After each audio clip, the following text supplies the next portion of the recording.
6:30? All right. Okay, it's 6:30. Everyone is here, so I guess we should get started. Hi, Brandon. Attorney's office.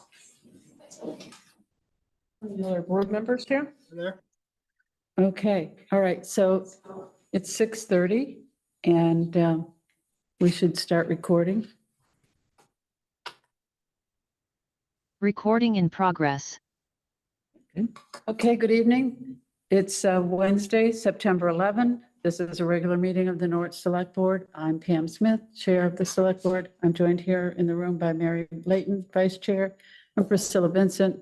And we're joined online by Marcia Calloway and Roger Arnold and Town Manager Brennan Duffy. So it's 6:30 and we should get started. The first item on the agenda is approval of the agenda. We do have the Nora Lake and Chris Polashansky here from the Sweetland Farm. They have correspondence in the packet. And I'm wondering if the board would be willing to move that correspondence up further in the agenda to accommodate them. They're here with a small child, and I think it would be the nice thing to do to let them present their case and get on with their evening. So is there any objection to doing that? I don't object. I just think it could be part of public comment, Objection to doing that? a brief synopsis rather than, I don't Okay. object. I just think it could be part What's the of public pleasure of the board? comment. Anyone else? I think Marcia had her hand up. Yeah, Marcia, go ahead. Yeah, I agree. And I also think that if we're going to do correspondence for one, we should do correspondence for all. Okay, The, Roger? the rules of correspondence are such, I don't know, maybe I don't remember them, is that you would review the correspondence and then as part of that review, you would decide whether or not you would need a future agenda item. So I think it's appropriate to move it up, but the discussion should be limited to whether or not it indeed needs to be a discussion. So I imagine. Agenda item, correspondence. yeah. Yeah. Hmm. Okay. All right. Is there anything else that needs to be changed on the agenda? Go ahead, Mary. I'm just trying to think what else we have in correspondence. We have a couple more. right? There are several, yeah. And I mean, Should we move all of it up if we're going to do it that way? I don't have an objection to that.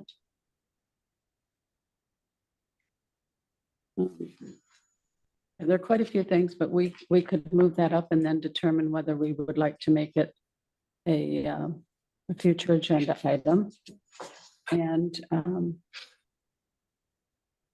I'd be okay with that. I think we just need to be as expeditious because we Okay. have a lot of other Right. things to go over. I agree. All right. Any other changes to the agenda other than moving correspondence up? Shall we make it number 4? And move everything else down?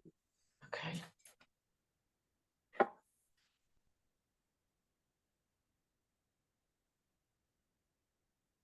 Would someone like to make a motion? I move to approve the agenda as amended. Is there a second? I'll second. Thank you. There are no further comments. Mary, how do you vote? I vote yes. Priscilla? Yes. Marcia? No as to 2. Roger? Yes. And I'm a yes. So 4 yes, 1 no. So we'll make correspondence number 4. Okay. Number 2 is the chair's report. I met with the town manager's office to talk about the agenda, and I had a brief discussion with Brennan this afternoon about some of the correspondence. And that is the extent of my report. Number 3 is public comments for items not on the agenda. Are there any public comments? Would you like to come up and introduce yourself, please? Where would you like me to stand? Right here at this table. Facing which way? Near the mic, I know, but which way would you like me to face? facing the board. Okay. Yeah. I'm sorry. So, I know Mary, but I. Yes. Familiar with either of you. I'm Bruce Generow. I live at 16 Cliff Street, so I live in town and I'm at Plattsburgh.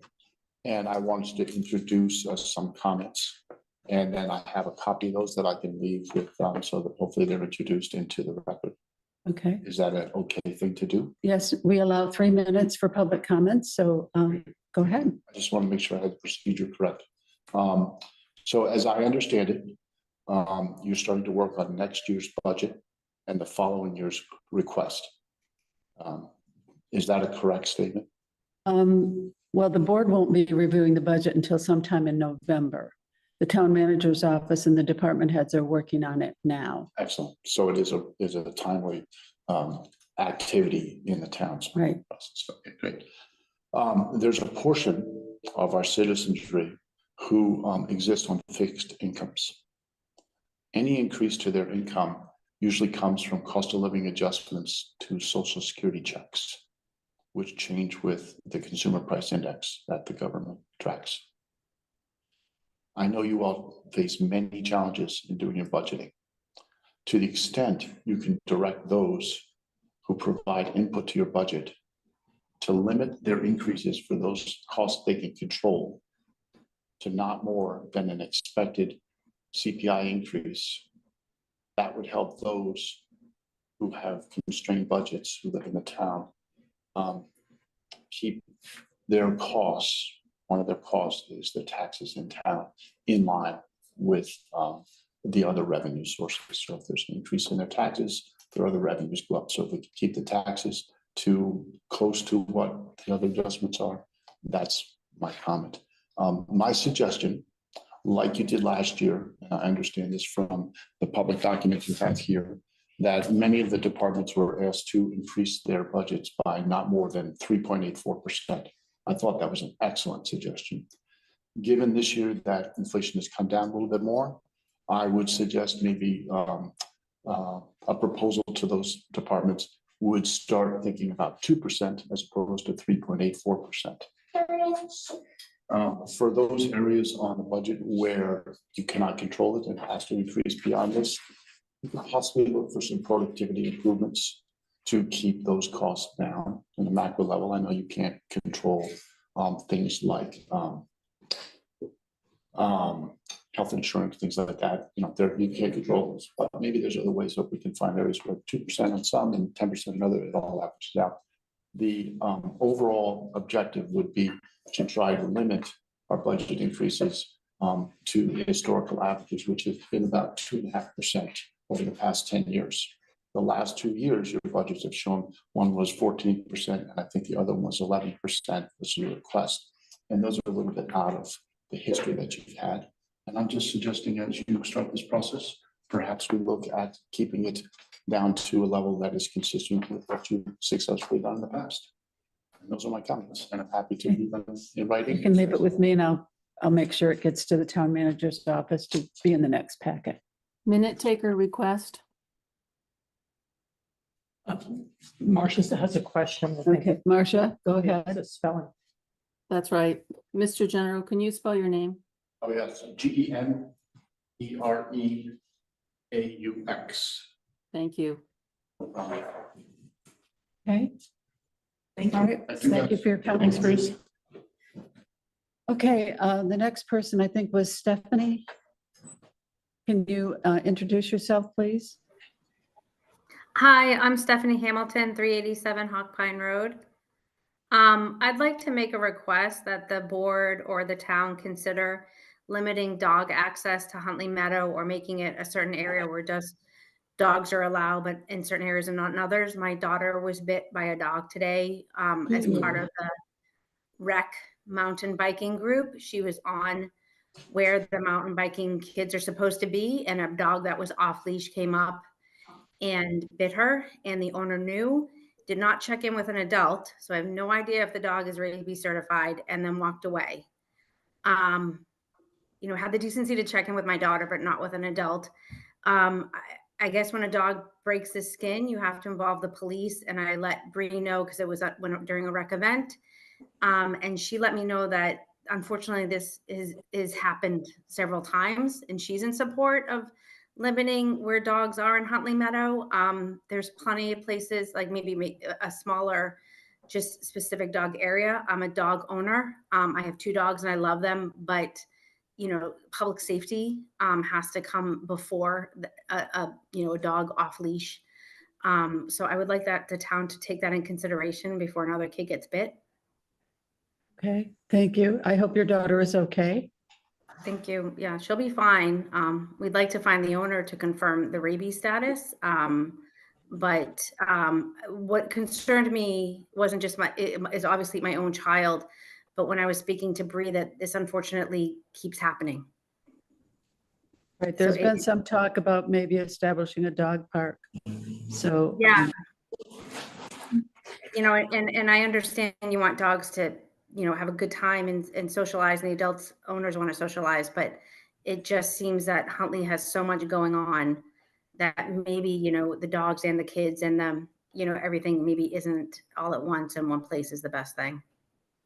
Okay, well, I'm very sorry that happened. Maybe our town manager can work with our rec director and talk about possible solutions. Priscilla? Isn't there some ordinance in town that says dogs should be under their owner's control at all I times? have a leash law. Yeah, so this is. They don't have to be on a leash. No, but they have to be under the owner's control. And I Yes, would they say a do. dog that's running off and biting somebody is not under the owner's control. And I don't know if we have any either enforcement or penalties when something like this happens. And as Stephanie says, this is not the first time somebody's been either bitten or knocked down but basically injured.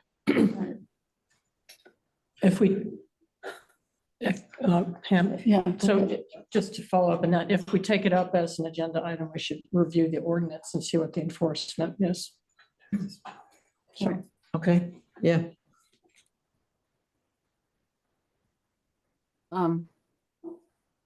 Yes, go ahead, Marcia. I drafted something many moons ago, so we can pull that out as well. All right, we should make this a future agenda item. Thank you. I appreciate that. Yes, thank you for coming. And Jan, I think you had your hand up. Yes, Jan Losbra, 95 Upper Pasture Road. I wanted to make a brief comment relative to Moore Lane Bridge. I did a inspection there last week, went down below the bridge, took some photos, and I just wanted to make an observation. I'll send in the photos tomorrow for the next packet. I didn't have them ready for this packet, but there's clearly visible staining on the wall there. There was some debate about whether that was existing material that was bleeding through the paint or whether it was new material coming from above.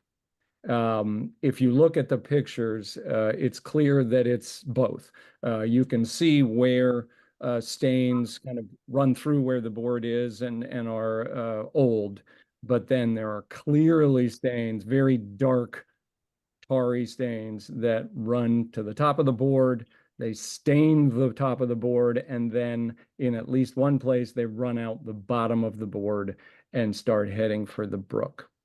So my point would be that as expected, this fix is not going to last, and it clearly is not going to last until, late next summer when we might have a real permanent fix. So I would just put that to the board as the current situation, and I would hope that we could find something that would stop that stuff from getting in the brook. And the current fix is not doing it. Thank you. Thank you. It is part of our correspondence, and so we'll have a brief discussion about that here in very few minutes. Okay, any other public comments before we move on? Peter Orner. Go ahead. Hi, thank you, Pam. I'll save my thoughts on the bridge, but I want to thank Jan for his comment. I'd like to just bring up something. I've brought this before. Kids are back in school. They're often walking to school, they're often riding to school, and the roads are as unsafe as ever. And I just want to remind the board of the actions you've taken in the past. For example, 2003, submitting a ballot measure that was approved by the town to commit $50,000 to study walkability and pedestrian safety. Money was never used. and never followed up on. So I'd like to ask the board just to be accountable for the actions that you have made and check in with the town manager and find out, at this point, I'm not sure if anything will ever happen with that $5,000 allocate, $50,000 allocation, but it's there. Number two, you all voted to approve a $6,000 plus expenditure on what we're supposed to be, and your long discussion verifies it, and you can go back and listen. Mobile speed signs. We ended up getting signs. They sat in the garage for about 11 months. They turned out not to be all that mobile. They basically replaced signs that weren't working that well. That wasn't the intention of that purchase. Again, lack of accountability. And also we have one of the new signs that's been out for about a month and a half on Turnpike. So we've got kids going to school every day now, and cars going at least 40, 45 miles an hour plus on Turnpike as well as Beaver Meadow. So the last thing I just ask, and I know that Brennan is working on this, and I very much appreciate it, because he's working on it without sort of being asked by the board. But the other measure that you all passed, which we were all thrilled about, which was the pedestrian corridor, which we were going to make along Beaver Meadow. And again, I know Brennan's working on this, but I want to remind you all that it's something that has now been quite a bit of time. And again, we're at a school year and it's quite dangerous out there. And I was playing soccer with my son tonight. The cars at 6 p.m. were roaring past us up to heading into towards Beaver Meadow, going up the hill. So I'd love it if that could be a agenda item, just like the one about the dogs in Huntley. Similar issue. It's a public safety issue. It's one we have talked about before, but I believe respectfully that it should be revisited by the board in public. Thanks very much. All right, thank you, Peter. All right, any other public comments before we move on? Okay, seeing none, we'll move on to number 4, which is now correspondence. And I'll just briefly go through it in the order that it's in the packet. We received an email from Brian Riordan expressing concern about speeders on the Union Village Road and asking for more patrolling on that area. We have the packet from Tony Adams regarding the parcel out on the Sharon Norwich line. And this was just put in the packet. It was discussed at the last meeting. So this is just correspondence to bring us up to date on previous discussion. We have a letter from the Norwich Planning Office saying that the Norwich Community Collaborative has applied to the DRB for approval of an addition to the rear of the Grange building. We have a letter from Brian Loeb, who serves on the TRORC board, and he tells us that they're working on updating the regional plan. Mary Brownlow has submitted an email with her concerns about the Moore Lane Bridge. Peter Orner has submitted an email about concerns on the Moore Lane Bridge. And I think what I'd like to do here is just stop briefly, and I know Brennan has some information that he shared with me earlier today about this. And Brennan, if you wouldn't mind just giving us a little update on your observations on Moore Lane Bridge. Okay, so I guess my observations differ from Jan's, because I went out there twice. One after Peter had sent the memo in just to see what was going on, and I also went out there this morning around 11 o'clock. And I actually kind of waited, or had rubber boots on, and stepped on some rocks to get close enough to that wall, the abutment there, that's showing the visible signs of staining. And, was able to touch what looked like, again, could have been new emulsion trails leading down. I could not discern any tackiness or any material that was sticking to my fingers after touching those areas. So again, not a scientific study, my observation is that this is indeed bleeding through the layer of paint that was applied over the top of some of those existing stains, which visually does appear like it is a new, source, but I don't believe it is at this point. I guess that's my personal opinion after looking at it several times and going out there again today. So again, we have designed a solution, a temporary solution, as we've all admitted, which is a ledger that is designed to hold any emulsion that would be coming down out of that decking, as well as the boom material that was placed up into there and packed in to try to stop the flow of the emulsion that we were seeing. And that appears, again, in my opinion, to be working. It was designed to allow water to flow through, and then there is more absorbent materials that were placed into a channel in that wooden ledger that is supposed to be holding the emulsion. So that is where we are with that, and I respect that it certainly appears that there is, it doesn't look great. It doesn't look certainly as good and pristine as it did after that paint was applied, but in my opinion, it is not due to new emulsion dripping down that might be reaching the waterway below. And then just as an update, we have reached out to Stantec, who was the only submittal we received from the request for qualifications. Had a good conversation with their bridge engineer. They are hoping to have some information for us, hopefully by the next meeting on the 25th. That would be laying out the scope of work for this planning step and a timing that would go with that. I've tried to encourage them to fast track that as best they can so that we could hopefully have a discussion about this and potentially decide on a remedy, a kind of long-term solution as we get into the budgeting season, because that will be a part of the financial commitments we'll be looking to make for fiscal year 26. So again, at this point, I would say we hope to have some more information that will come in the next meeting. And I believe in a meeting following the 25th, we would have an opportunity to look at the scope of work that's being developed with different options, have some opportunity for some public comment around people's opinions about a remedy, and ideally decide on an option that we would move forward with. So thank you. That's my update. All right, thank you, Brandon.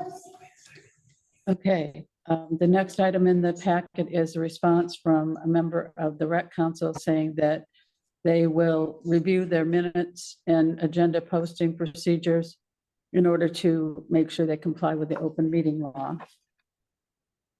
And then the next item is the correspondence from the Sweetland Farm. And we have two people here from the Sweetland Farm. With the board's indulgence, I would like to give them 3 minutes to discuss this, and then we can decide if we would like to make this a future agenda item. Is that acceptable? Yes, to me. Yes. Okay, would you like to come up and introduce yourself, please? If I share my screen, I'm logged on to Zoom, and I think it would be helpful to just show pictures. Okay, well, we have pictures in the packet. Okay. If you Are they the same ones? Similar, mostly the same, yes. Okay. I didn't bring them that big, but I can just work through it from here. Yeah, we do. Thank you. Being over here So why don't because it gets why don't you have a recorded. seat here, and like I said, it's a 3-minute limitation, so you need to be concise. Great. Yeah, thank you. If you'd introduce. Again, my name is Nora Lake. I own Sweetland Farm. Our farm is at 742 Route 132 in Norwich. And our house is just up the road on Kerwin Hill. And I'm here with my husband, Chris, and our daughter, Fern, and thank you for taking our letter. I'm here to ask for a permit to do some filling and grading on our hayfield right alongside Route 132, where it intersects with Union Village Road. Our goal is to create a gradual slope that goes from the level of the road down into the hayfield, where there's currently a pretty abrupt drop off of somewhere between 3 and 5 feet, depending on where along the roadway it is. We would be doing this work with Keith Wolstenholme, who is a very experienced excavator and bulldozer operator, and has all the appropriate equipment to do the work. And he is fully insured. And we wouldn't be making any changes in the area of the one culvert that is in that section of road. So we've kind of designed the work around not impacting that culvert. So we would, if we receive a permit from you, we would do the work and we would seed it and mulch it with hay as soon as the dirt is disturbed, so that we wouldn't be creating any erosion issues in the area. If you look at the letter, there's sort of a cross section of the proposed work that we're doing, and you can see that currently there's a drop off of about 3 to 5 feet, but kind of more importantly, it has a grade of 1 foot of rise to 1.5 feet of run, which is a pretty steep grade. The state has a minimum required standard, which is a 1 to 4 rise to run. And the work that we would be doing would be significantly shallower than even the state's recommendation. It would basically just sort of slope about 8 inches every 10 feet of grade as it goes. There's a photo in your packet that just shows the proposed area along the roadway. So if you're looking at it, you can see where that would be. The reason that we'll be doing this work is at this point is because we will be putting in a pond for our farm in that area. And so we'll have excess fill, and we would like to use that fill at the same time that we're digging the pond to do this leveling of the side of the hayfield. For us, the benefits would be that it would make the side of the road or the side of the field more mowable. Currently, we can only get within about 8 to 10 feet of the roadway, and then the rest is left as sort of scrubby invasive species. We'd really like to control those invasives. We're working hard on the rest of the farm to do invasives control, and this is an area where there's a lot of poison parsnip and honeysuckle that I think if we can grade it flat and mow it on a more regular basis, we can get rid of those non-native species. And like I said, it would also give us a cost-effective way to dispose of all of this fill that's going to be coming out of the pond that we're digging. I think the benefit to the town of this project is that it would actually really increase the safety along the road there. Currently, with that steep drop off, if somebody were to drop a tire off the road, I think it's likely that they would just go straight over. And I think that this would create a much more gradual and safe side of the road. And given that it doesn't actually comply with modern standards for road design, I think there's a pretty strong argument for that. It would also remove the area from the needs to mow it by the town, because we would be taking care of that. And we'd also be controlling the invasive, so the town doesn't have to deal with that anymore. And we think it would increase the scenic value.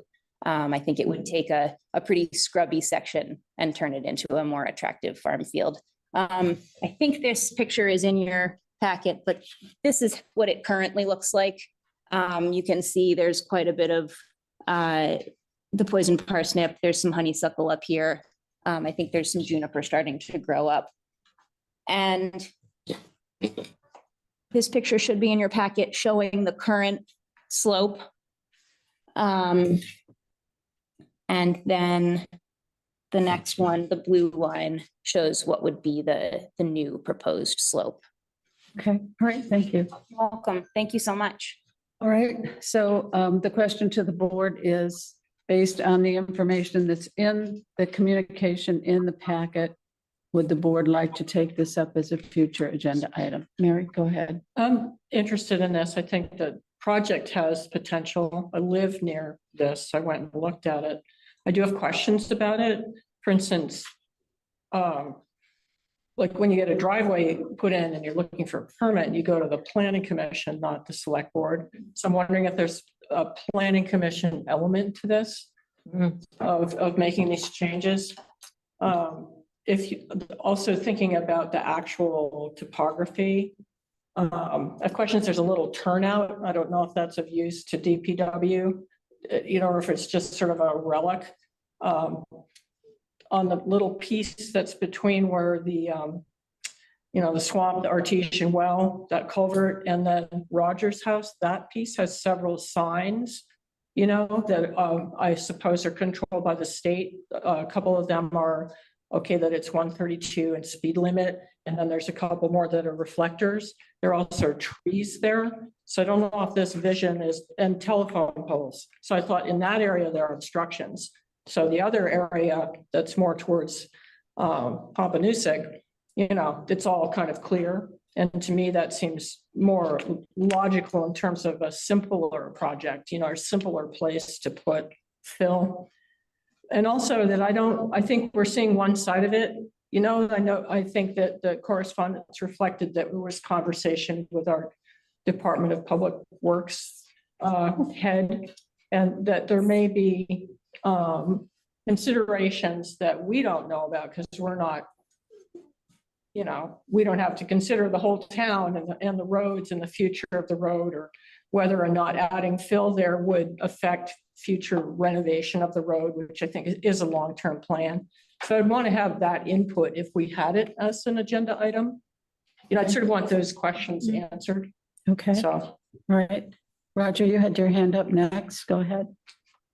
Yeah, so a couple questions that I think we should discuss about. I think we should discuss whether or not we are indeed the authority, right, to weigh on the right of way. So there is the section 19 that was cited in the correspondence.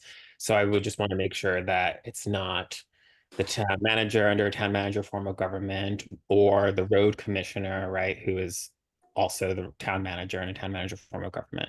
So I want to know that it is indeed our responsibility to oversee a request for the right of way. And then what I would like to see, as Mary alluded to, an actual document from our DPW director and our town manager, one or the other, that outlines the request, so receives the request, provides a justification for their decision and a recommendation for our action. And it is with that information that we would take up the decision, because I don't want to make a decision on anything that exists only as correspondence. And then we can get into some process questions about, how this should have been brought to us cogently and clearly from town staff. So if it is indeed our duty, I would want some supporting documents. I would make a request to town staff for supporting documents, and then we should effectively take up whether or not we would agree with their recommendation or not. Okay, thank you. Marcia, go ahead. I did some reading, and it seems, well, first and foremost, the select board doesn't have jurisdiction as far as I can see, because we are a town manager form of government.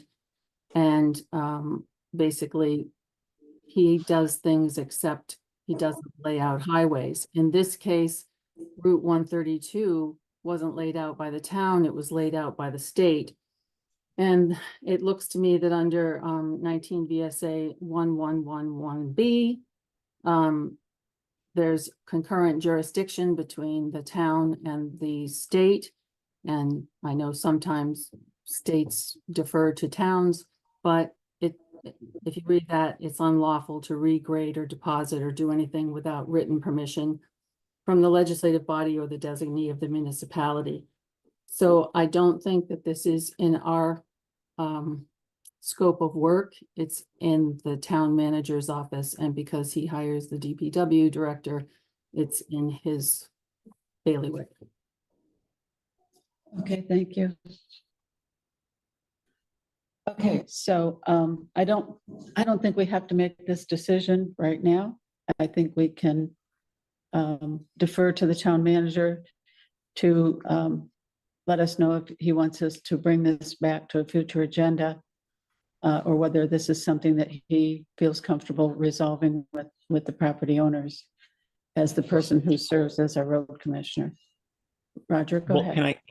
I'm sorry, just I'm also actually seeking clarity on that. So Marcia has an opinion on her reading of statute.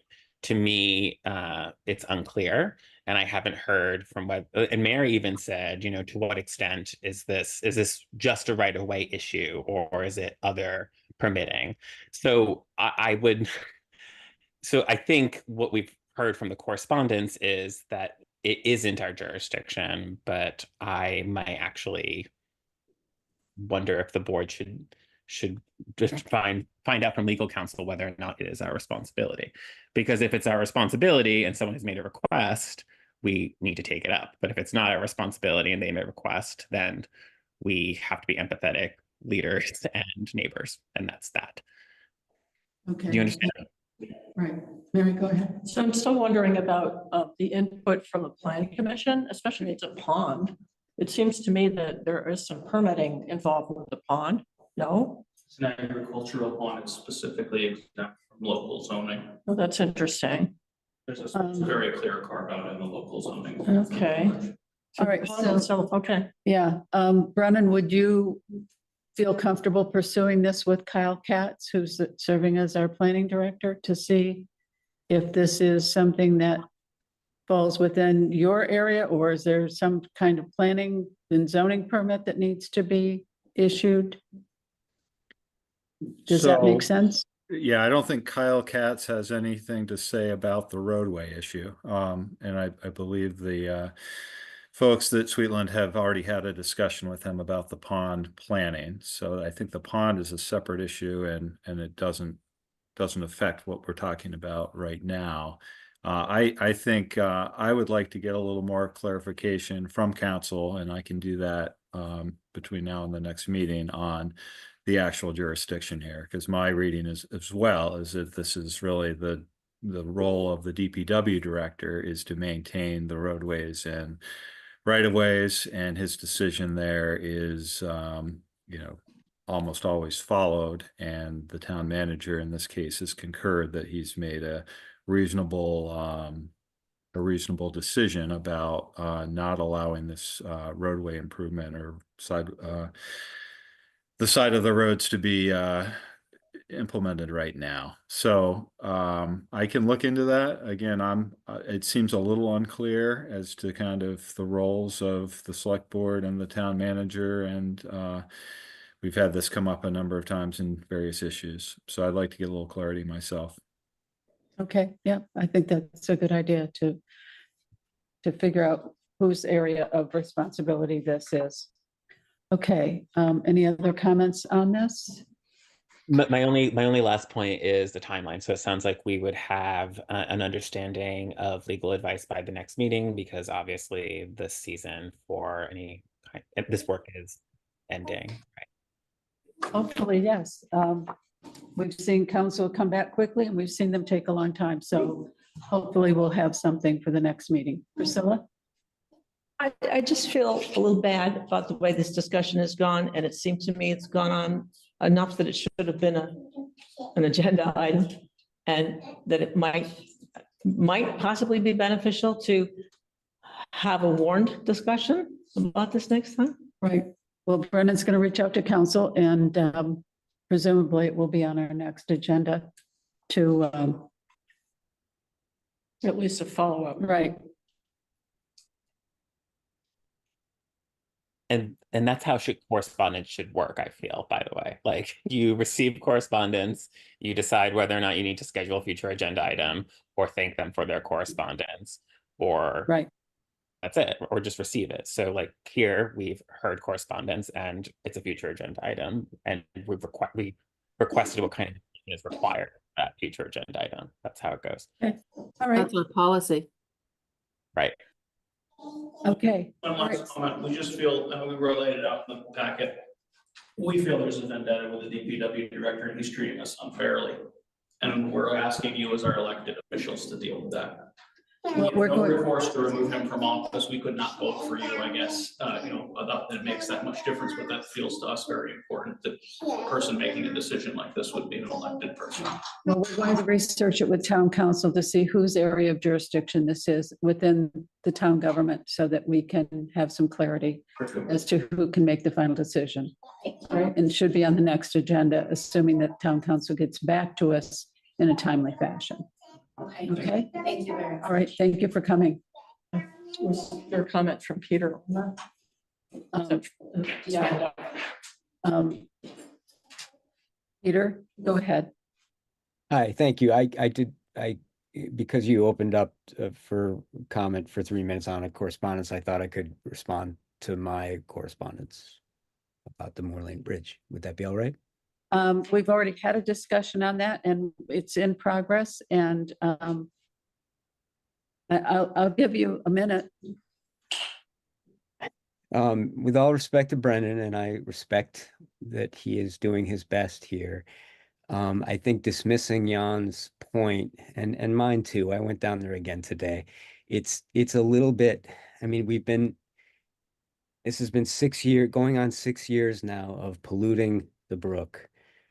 3 years we were gaslit completely by, including the DPW director, frankly, in telling me it was creosote.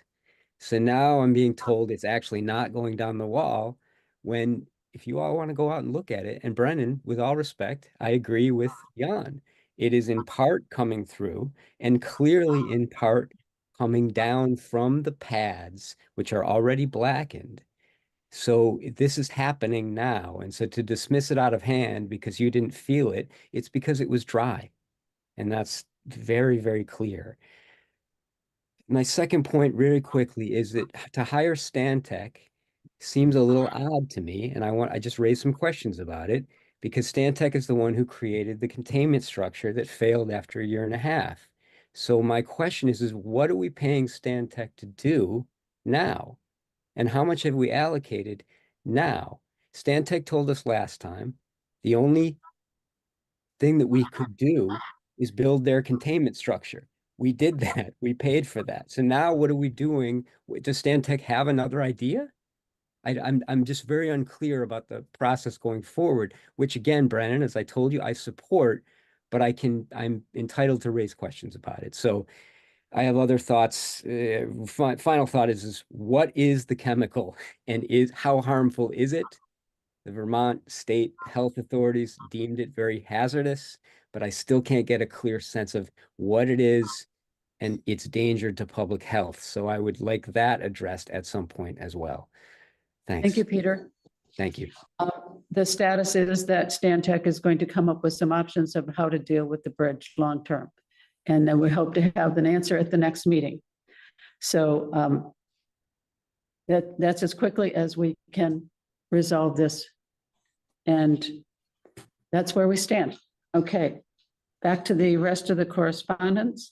We have an email from Chris Clement, who has expressed her frustration with the Tracy Hall phone system.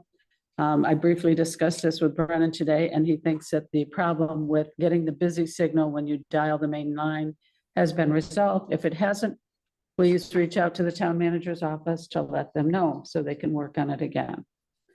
We have an email from Priscilla reminding us all that the Norwich Historical Society is hosting a community resource fair on Saturday, September 21st from 1 to 3. And, if board members are interested, that could be a very useful place to attend and get some ideas of some of the services that are available in town. And then the last thing in the packet is the off-cycle warrant for the first payment to the school district for their the school taxes. And that is it for correspondence. Could I, Go ahead. do I have permission to take out a little card table and set up a little card table at the at the resources fair? A little sign says select board? Or should I just walk around with a clipboard saying you want to sign up for something? I'm just asking for guidance, or else I'll just be there. Just be there. my preference would be that you know, if you want to attend and walk around and chat with people, that's fine, but I'm not sure that Okay, it's appropriate under the open meeting law to set up a okay, booth or a table or something. okay. Marcia, go ahead. Yeah, that's the way I did it, just walk around, and I learned a lot. And we would have to warn it if more of us were there in a clump. Okay, Okay, thank you. thank you. I think you could wear a name tag and represent yourself as a select board member. That might make it Okay, more official. okay. All right, okay, so if that's it for correspondence, I would entertain a motion to accept the correspondence. It's number 11 on the original motion sheet. I move to accept all correspondence. Thank you. Is there a second? Oh, second. Thank you, Mary. Okay, if there's no further discussion, Mary, how do you vote? Oh, yes. Priscilla, Yes, Marcia, Yes, Roger, Yes. and I'm a yes. All right, great, unanimous. Thank you.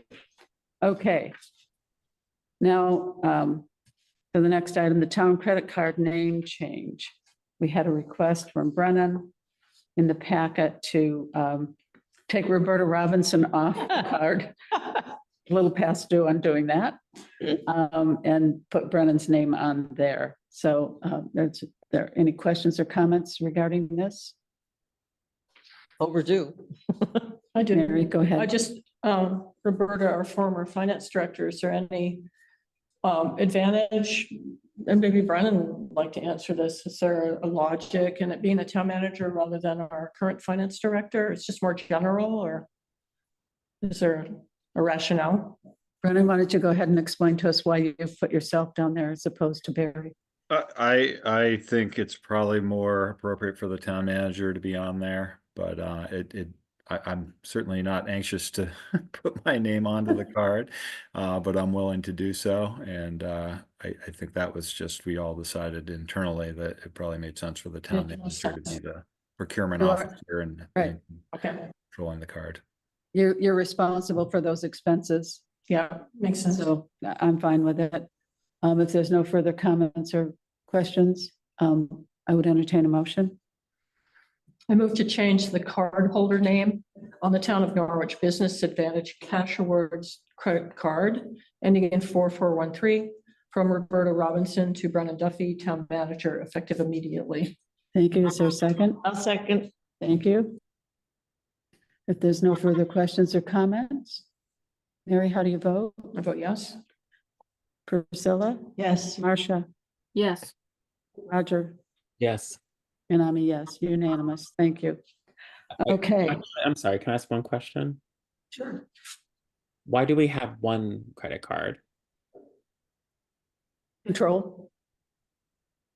Yeah, I think that's the simple answer is everything kind of flows through that one card. If we're making a expenditure, no matter who's using it, it's kind of tracked that that amount of money is being used and for what. So control. Okay, all right. The next item is the DPW bid approvals. We have 3 requests here for sand or gravel and ledge materials, winter sand, and then the snow plowing contract. So we've all seen the proposal in the packet. Does anyone have any questions about we'll start with the gravel and ledge materials. Does anyone have any questions on that? I have no questions, but I don't, this is probably my time to say, like, I love what has been done with Goodrich Four Corners, that road.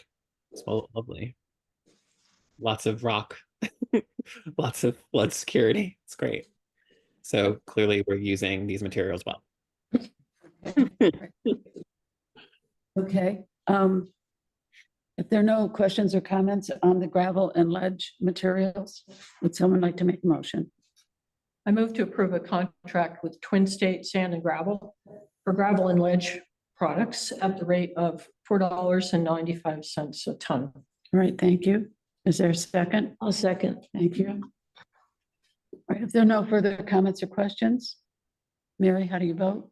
I vote yes. Priscilla? Yes. Marcia? Yes. Roger? Yes. And I'm a yes, unanimous. Thank you. Okay. Now the winter sand proposal. Motion, I move to approve a contract with Twin State Sand and Gravel for winter sand at the rate of $18.90 a ton. All right, thank you. Is there a second? A second. Thank you. Voice. There are no comments or questions. Mary, how do you vote? I vote yes. Priscilla? Yes. Marcia? Yes. Roger? Yes. And I'm a yes, unanimous. Thank you. Okay, then the last one is the contract for snow plowing. Are there any questions or comments on this? Priscilla? Is this, no criticism or judgment is implied in this, but is our plan that basically this is a very effective way to handle the extra manpower and equipment needs we need in the winter? So going forward, this is probably what we're going to be doing instead of having just our DPW do the snow plowing? Just a question. I was under the impression that we were going to get to the point where our crew could do all of this work and they were being trained to do this work. And so I'm confused as to why this proposal is for a 1, 2, or a 3-year period. I thought we were going to work our way out of this, not continue it ad nauseum. Mary, go ahead. I wouldn't say ad nauseum. It's good we have this service to fill in, or we wouldn't have Sorry, to- I couldn't skip this. Oh, what is that? my But yeah, phone broke. it seemed to me the rationale was just getting enough experience, you know, that the DPW crew, it is an art to, you know, plowing effectively and not knocking things over, and then the tolerances they have with this giant equipment. I think it does take, I think, a lot of experience to do it.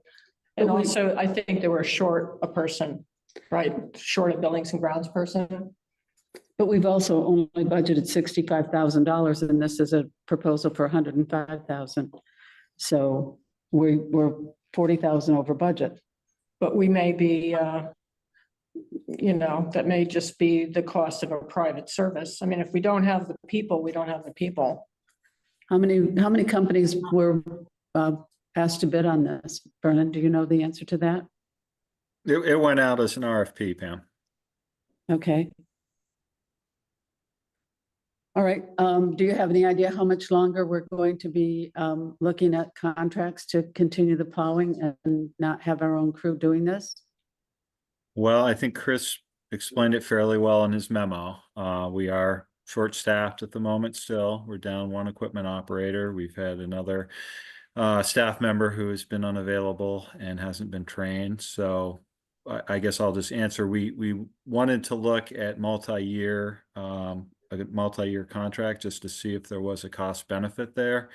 It appears that there really was not a significant difference between year 1 and year 2 and year 3. So I think it does make sense to keep this as a 1-year contract.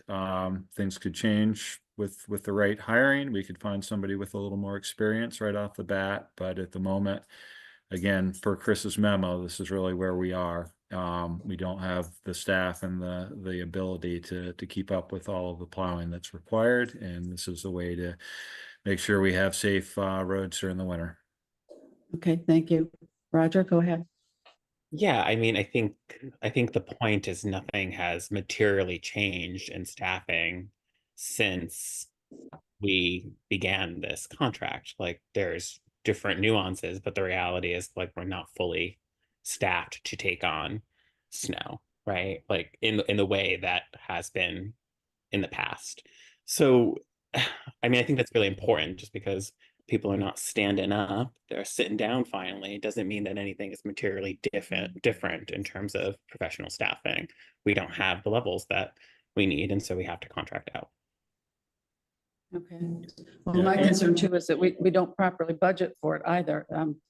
Last year it was 95,000 and this year it's 105,000 and we budgeted 65,000. I think last year we budgeted even less than that. So if we're going to continue to rely on contracted services, we should be budgeting for them adequately. Brendan, did you have something else you wanted to add? I was just gonna say, I mean, we do have a capable staff who's being trained to the point where they're gonna be able to be, competent and safe plow drivers. We just are working into that with younger, less experienced personnel.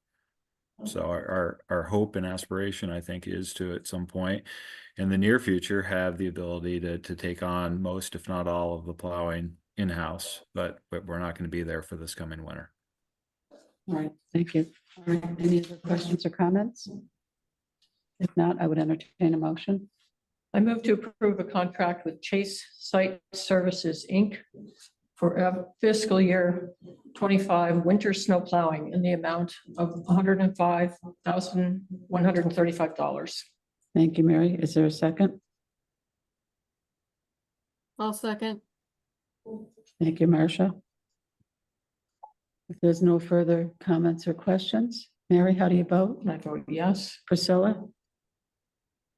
I'm kind of two minds, but I'm going to vote no. Thank you. Marcia? Yes. Roger? Yes. And I'm a no because it's way over budget. So 3 yes, 2 no, motion passes. Okay, next item is the personnel policy. Brennan has given us a new draft with areas highlighted in blue that were changed. A lot of these relate to the distinction between the various levels of part-time work and the benefits that accrue to part-time people. Does anyone have any questions or comments? Mary? Yes, I do. I was reading it again and noticing on the performance evaluations that they're not sort of performed annually. It seems, if I understand this correctly, they're kind of performed if there is a something that needs improvement. So it's sort of an assumption that everything's okay until something needs improvement. So that's just a change. It's probably fine. It probably, I don't know if sometimes positive feedback is a management tool, but maybe there's not really time to do it, or there's more effective ways to, acknowledge really good work, which I know Brennan really does acknowledge, and he does it publicly. So there's that difference, which I think is okay. But also that when we get to addendum B, our agreement with the other elected officials, or including ourselves, we and other elected officials are bound by this policy, but if there's some sort of violation by any of us who are elected, there's no real disciplinary framework to deal with it. And I think that we kind of knew that going into this, that it's just like, there's no formal way to do that. I mean, if one of us was a miscreant, maybe the others could vote us off the board, but There's no way to recall anyone off the board. There isn't, no. right. So I mean, in one way you could say, well, that's really the voters' job, is to decide who they want. And if there's some, inkling that something might be wrong, but it's also, and I don't think we can fix it. I'm not proposing that we go back and try to fix this, but I do think that it is an area that could go wrong, possibly has gone wrong in the past. And it also has some intersectionality with the town manager evaluation, where we had an idea of looking into human resource programs, just to make sure that everything's functioning. So we will not have a structural format to deal with anything like this.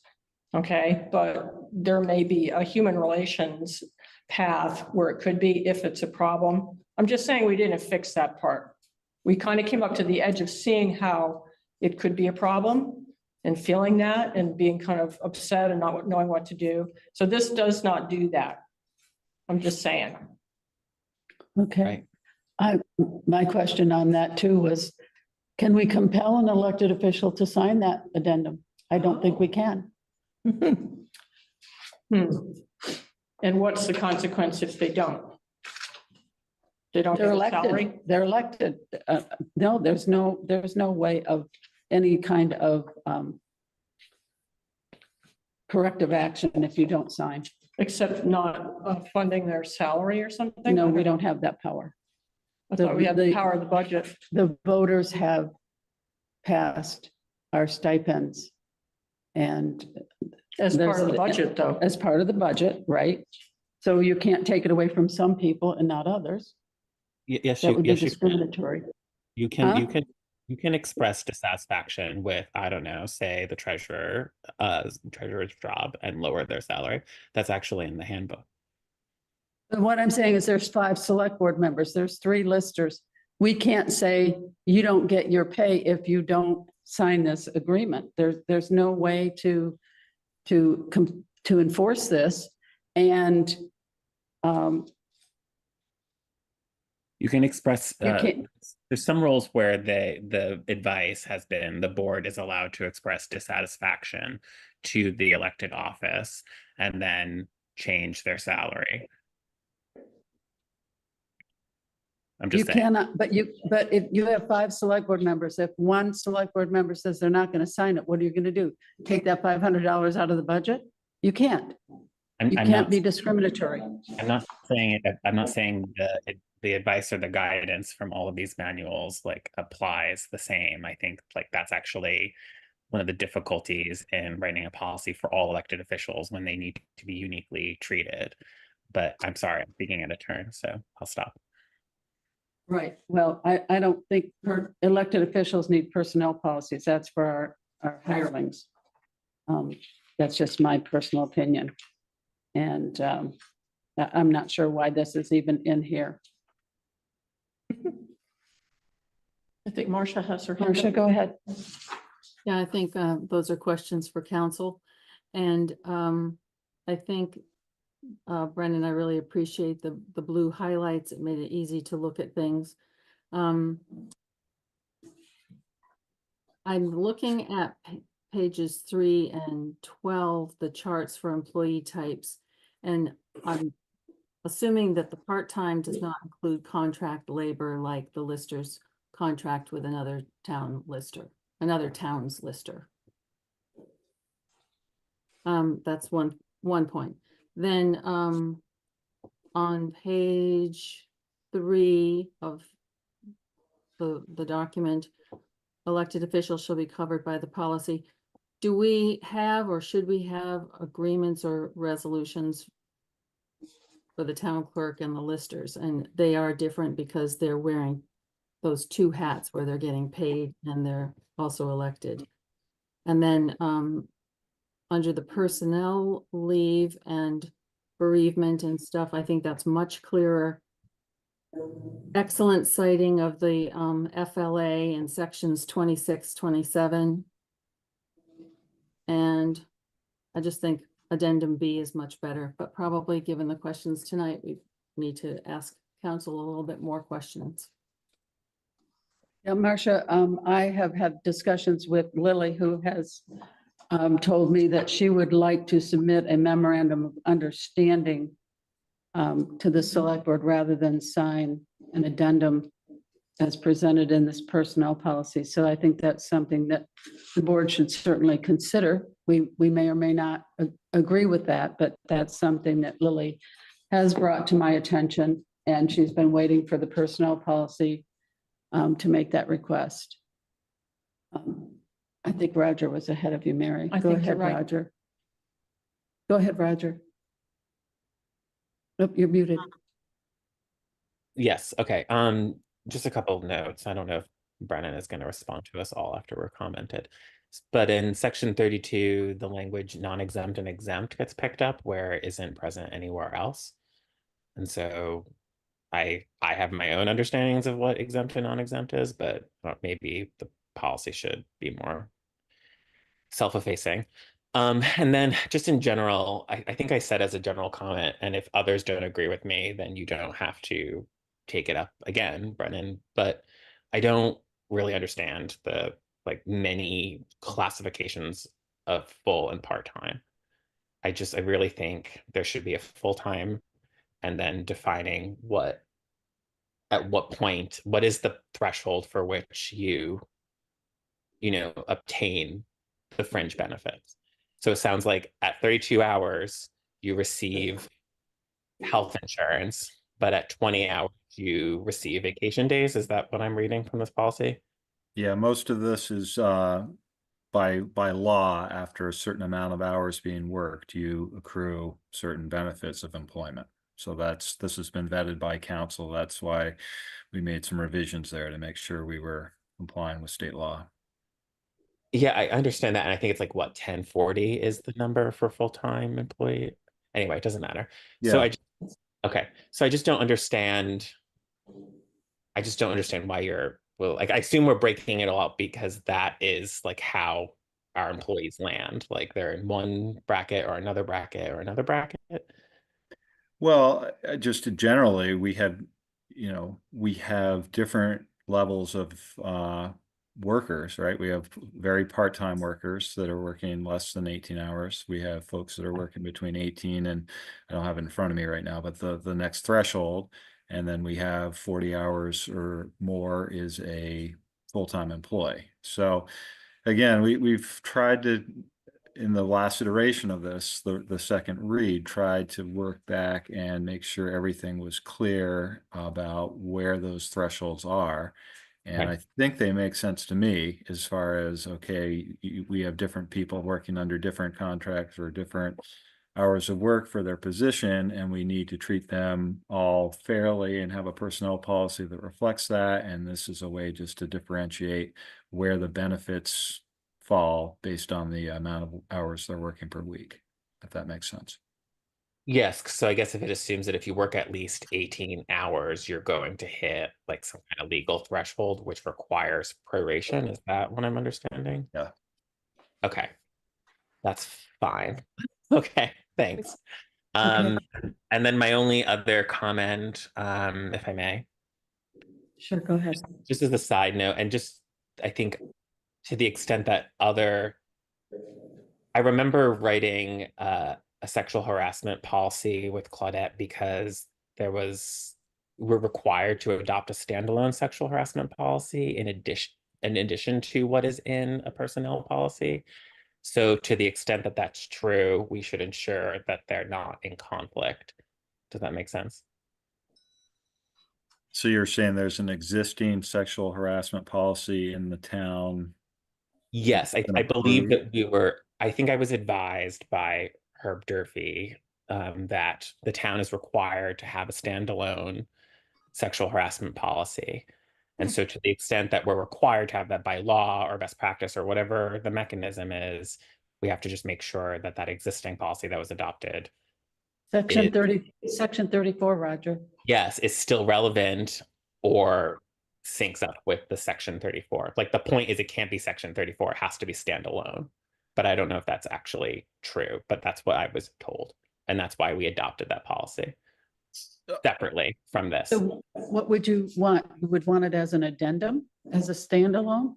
I don't want anything other than to ensure that I just want Brennan to check on whether or not it's a legal requirement for the town to maintain a separate sexual harassment policy independent of the personnel policies. And then if that's the case, make sure that that policy that's standalone conflict with section 34. But that's all. It's just me. I could be making this up. Okay, all right, Mary, go ahead. But why would I do that? Like it was very like we had to do it. That's what Herb told me. Sorry, go ahead. All right, go ahead, Mary. I think we should pull the addendum that has to do with elected officials out of this. I think the rest of the personnel policy seems to me to deal with personnel. It seems rational, well organized, and welcome after such a long time. So I would be inclined to pull that addendum out and figure out whether we need a different mechanism, like an MOU with each entity or something like that. Maybe that's a simpler way to do it. I just think it doesn't fit. I don't think it fits, and I don't think it's going to be workable. One of the things that jumped out at me in that addendum was talking about outside employment. You and Roger would be in trouble. Okay, I'll quit. You can do that. You're right. You too, right, Roger? Well, Well- that just sort of eliminates anyone who's working from serving on a board, okay? Yeah. So I don't think that's I right. found that rather disturbing. Yeah. I would like to know whether others feel that we could at least set aside that addendum, consider it separately, not have it be part of approving this, because I think the rest of it, to me, is ready, pretty much ready for approval or getting close. How do you all feel about it? Marcia, go ahead. Presumably council thought that this was a good idea, so I want to know why they thought it was a good idea.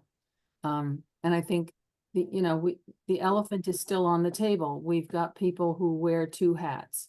And so this is an expensive thing for a town, because think of all the time it takes to figure out, oh, X wears this hat for this, and so they're eligible for that, right? It's a lot of slicing and dicing. So I think to the extent that we can make this as complete as possible, it helps Brennan and it helps equity, it helps the finance office. But I'd like to know what council said about addendum B, and if they think it's necessary, I think it's necessary. Mary, go ahead. If we go that route, I'm particularly interested in the disciplinary part, because I don't think it's appropriate if, it's just not clear how that would work. If there's some need for, if there's some issue that is, against our personnel policy, and it's an elected official, well, who calls that person out, or is there any due process? Does it become gossip? Just like, well, I don't think that's right, and it spreads around like that. I don't think that's treating anybody fairly. So I think that piece of it is really important if we send this to council. Well, when we are elected to the office of select board or lister or whatever, we take an oath of office, and we have a handbook from the state that tells us what our duties are and what our conduct should be. And to me, that is sufficient. I don't understand addendum B at all and why it's even in here. And I'm not necessarily in favor of it. May I respond to your comment? I think it's great to have standards, and it's great to have, to pledge to follow them. But human nature is also another thing. People get pulled in different directions. So I do think there needs to be a mechanism in case someone, sort of falls off the straight and narrow path, to bring them back. And it's not in this. So. Oops, I'm sorry if I'm boring you. All right. You're tired. Brennan, go ahead. So I'll just maybe give a little basic information about how this was crafted. Most of this addendum B was crafted by council. And I think the overriding idea behind it was that we wanted to hold everyone working in a capacity for the town to some standard of conduct. And so I think there's specific sections in addendum B that are referenced, while they might not apply to everyone working in an elected official capacity. I think it was done in a way to try to capture all of the kind of nuances that we have in Norwich town government. And that was the purpose. So as far as sending it back to council, I can say council created this with a feeling that it would be a helpful thing to have everyone agree to, behave in the manners that we're asking the personnel of the town to behave in. And if I agree, there's no real mechanism of discipline for an elected official here, but I think having a code of conduct here in the personnel is probably helpful as far as keeping people responsible. And I guess that's the history of addendum B. And I take Mary's point that if this is contentious, or this is going to be a difficult thing that's going to hold up approving a personnel policy, for weeks or months, we could take this on separately as its own kind of topic and work through that if we are in a hurry again to get the personnel policy kind of approved, which I think has some benefits for everyone. Well, I think if there's no statutory requirement for it, then I don't support it.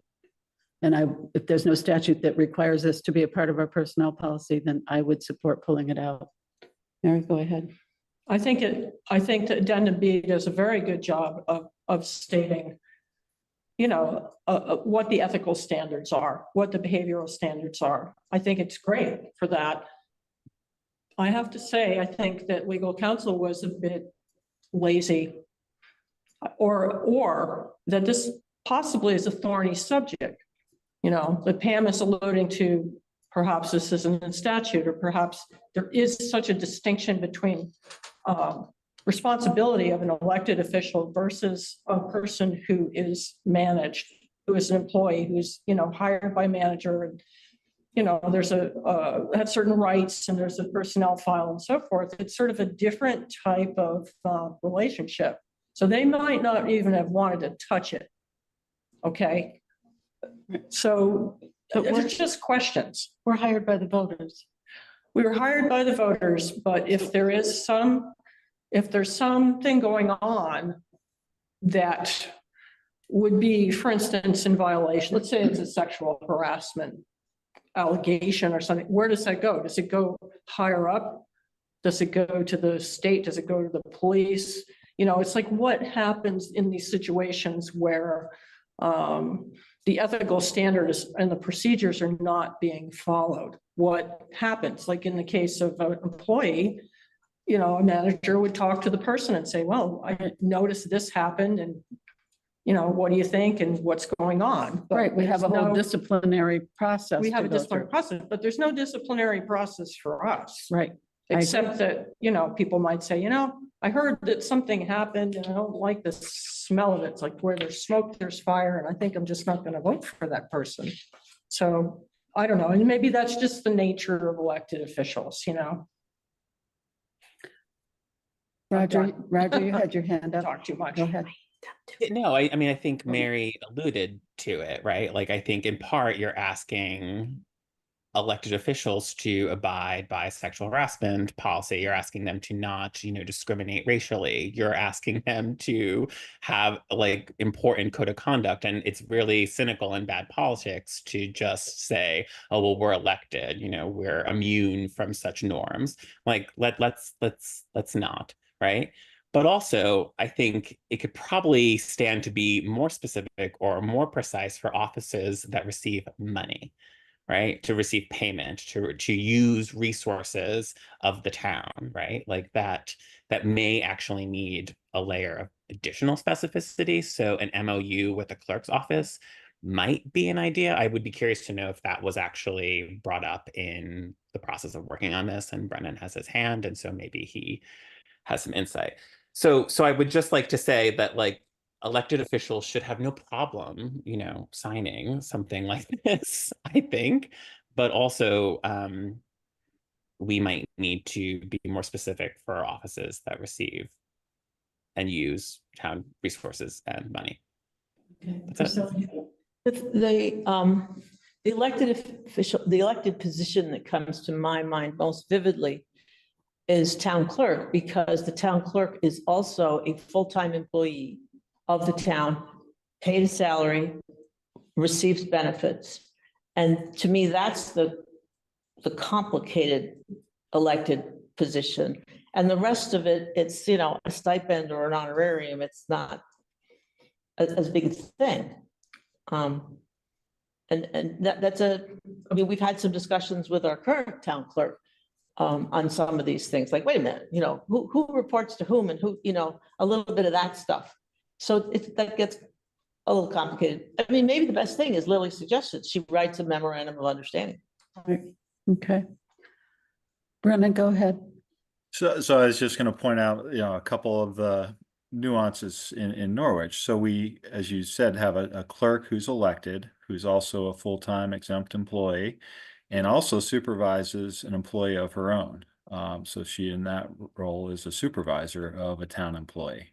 So that's kind of an important distinction. And I guess the other issue would be in the lister's office. We have, elected officials that are also now receiving hourly wages for the work that they're doing, and in some cases supervising employees, or at least have in the past, as far as an assessor or a clerk's assistant. So, or I'm sorry, a lister's assistant. So Again, I guess the effort here was to get kind of one document that would cover all of the unique issues that we might see in Norwich. And again, the overarching desire was to hold everyone to the same kind of code of conduct that we're expecting from staff of the town.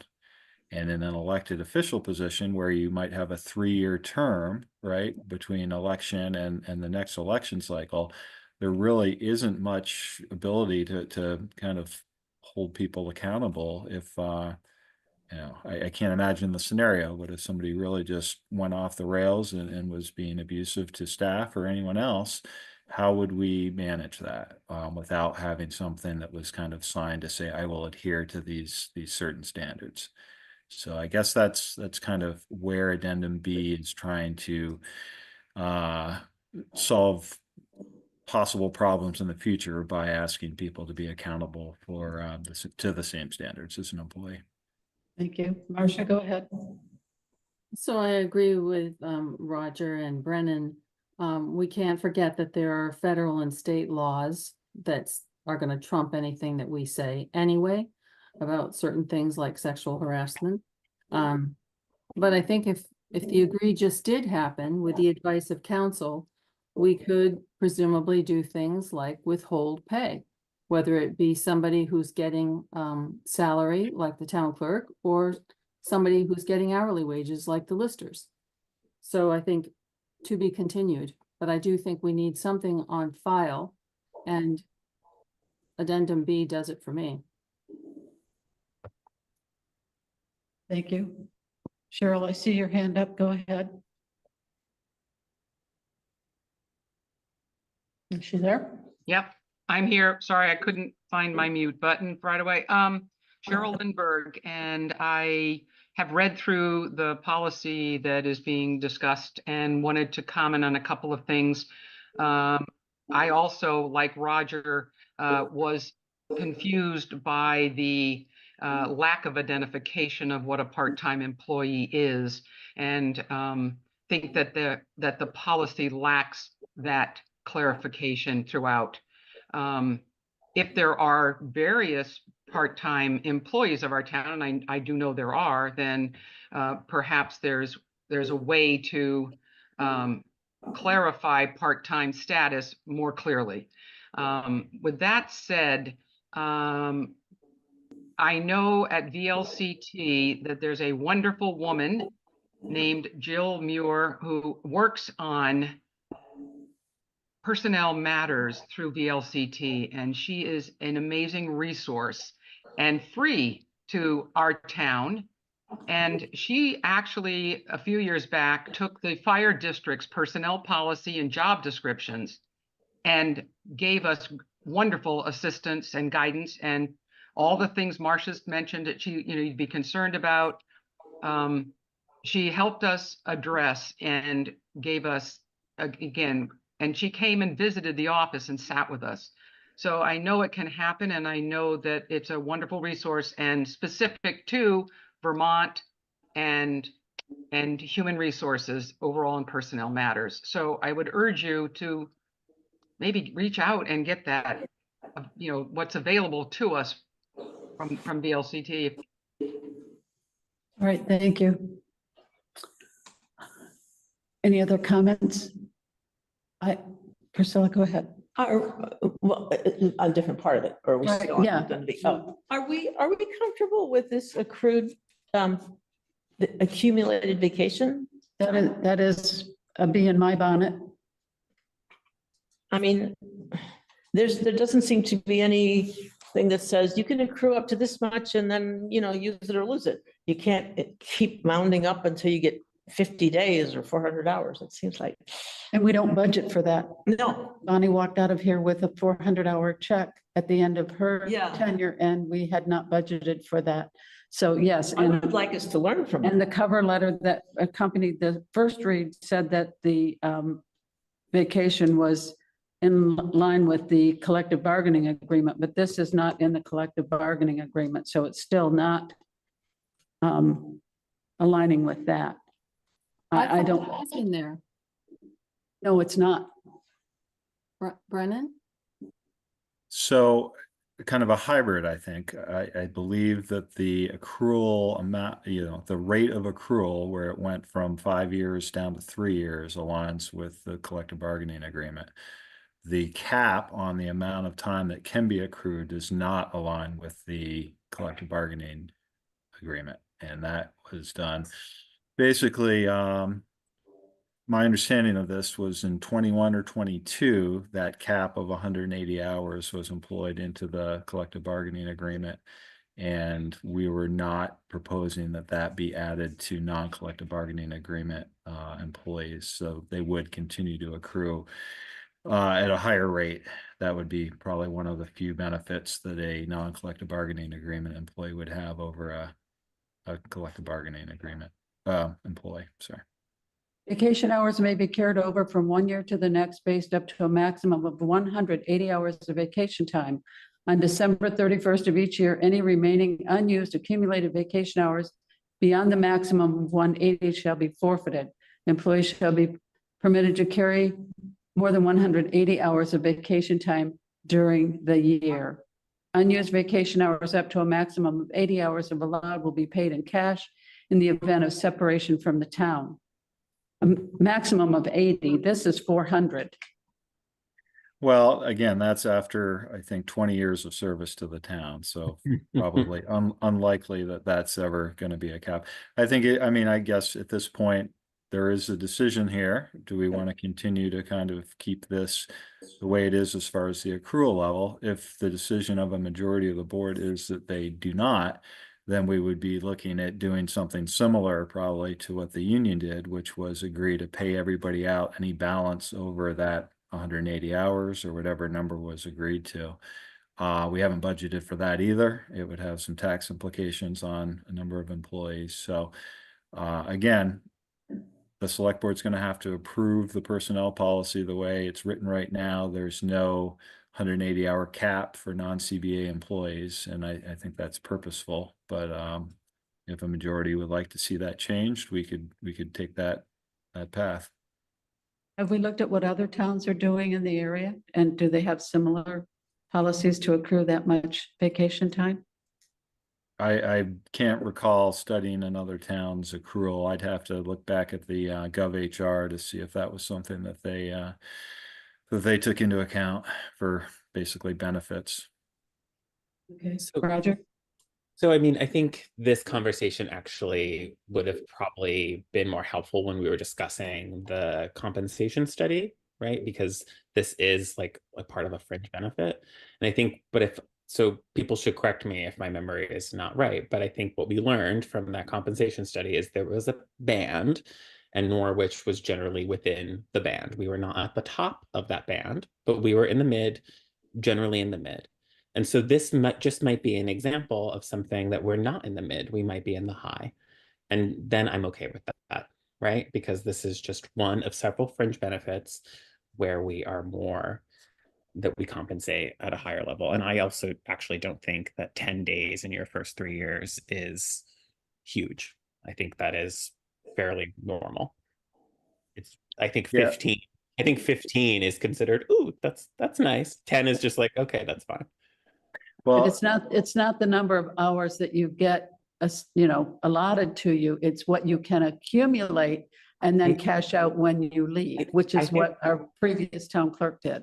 Yes, and I think we should be blessed if we are in a situation where we're cutting huge checks on vacation times. And I just don't think that's, as Brennan generously alluded to in a nice way, we don't have that problem. People are leaving. So we're good. Brennan? I was just going to add, not only are we kind of aligning this with the CBA, but I think we're really more aligning this with the market that we're in right now, right? So no one's expecting to work 5 years and receive 2 weeks of vacation until they hit their 6th year. It's just making us more competitive here, which is, I think, one of the purposes of this whole rewrite of the personnel policy is to see where have things changed in the last 20 years, right, since this was first adopted, and become more competitive. Okay, any other comments?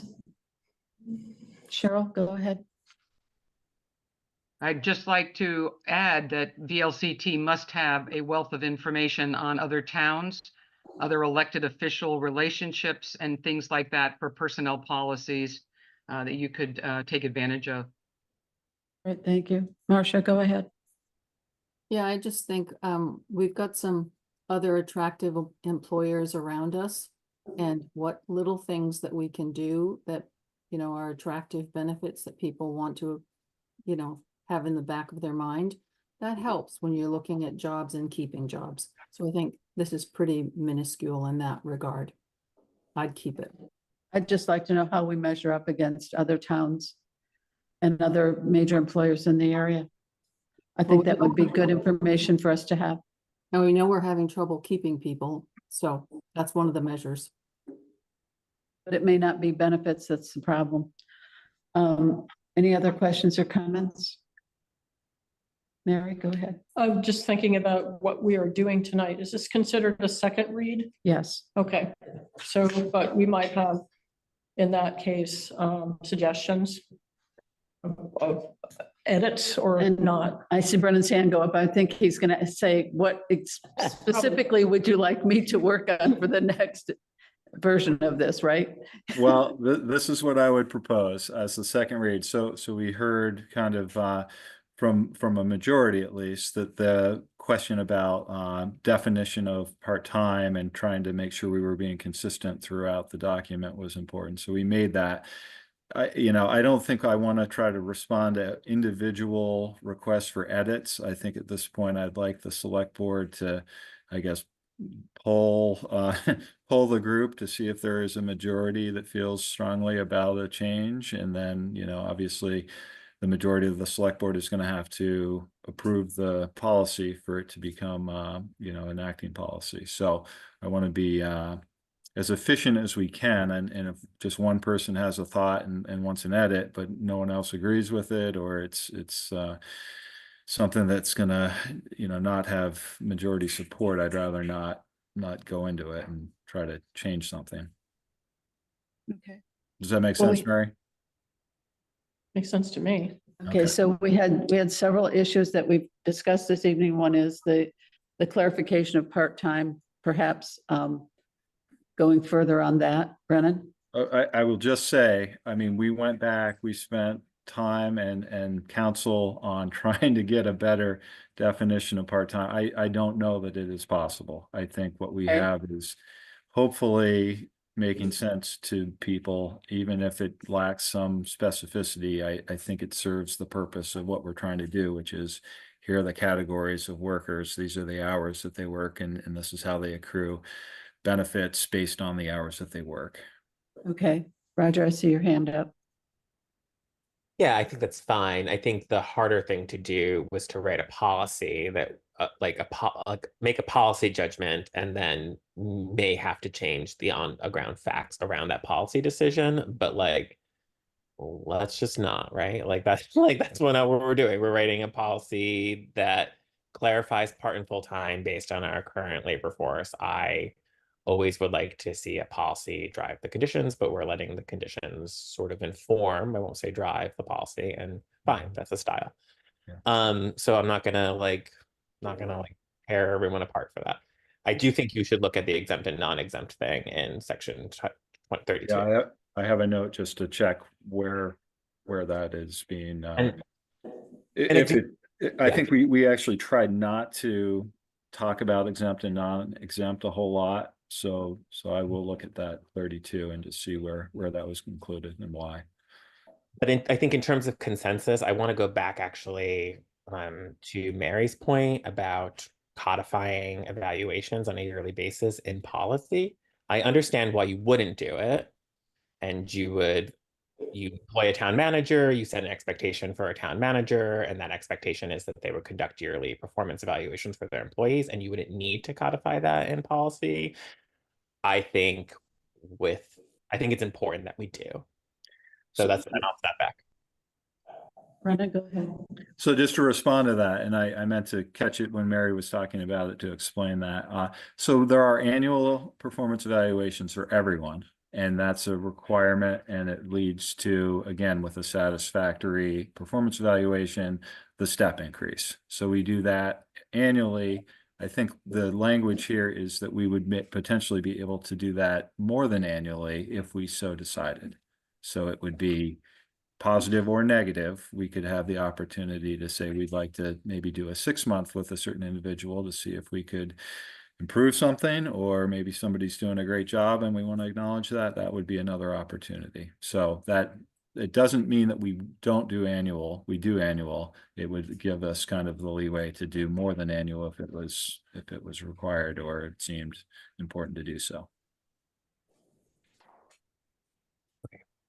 I think what Mary was saying though, is this does not talk about an annual review as a minimum Right. requirement. It's not very specific. Right, it just talks Pretty about loose. evaluations, but it doesn't say when they will take place.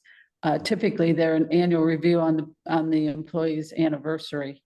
Correct. And maybe that should be added in there for clarification. And then if you do other evaluations in the interim, that's typically probationary. Well, again, we're leaving it open to where we could do it whenever we wanted to, as far as the management of personnel. I will look into the question there about whether it would make sense to say every year on your or before your anniversary date, you would receive an annual, because that's an easy inclusion. Right, and Okay. employees may wish to know that that is guaranteed to them, right, when they read this. Mhm. So anyway, Yep. So it sounds like we have at least a majority of people that would like to see that change for the next iteration, and I will put that on the list of things to change. Okay, Marcia, go Sounds ahead. good. Yeah, I don't have a problem with that addition. I do think it is a safeguard for us to have the option in Mhm. writing to evaluate folks, because if stuff happens after 6 months, then you don't want to be stuck. You want to be able to, address it.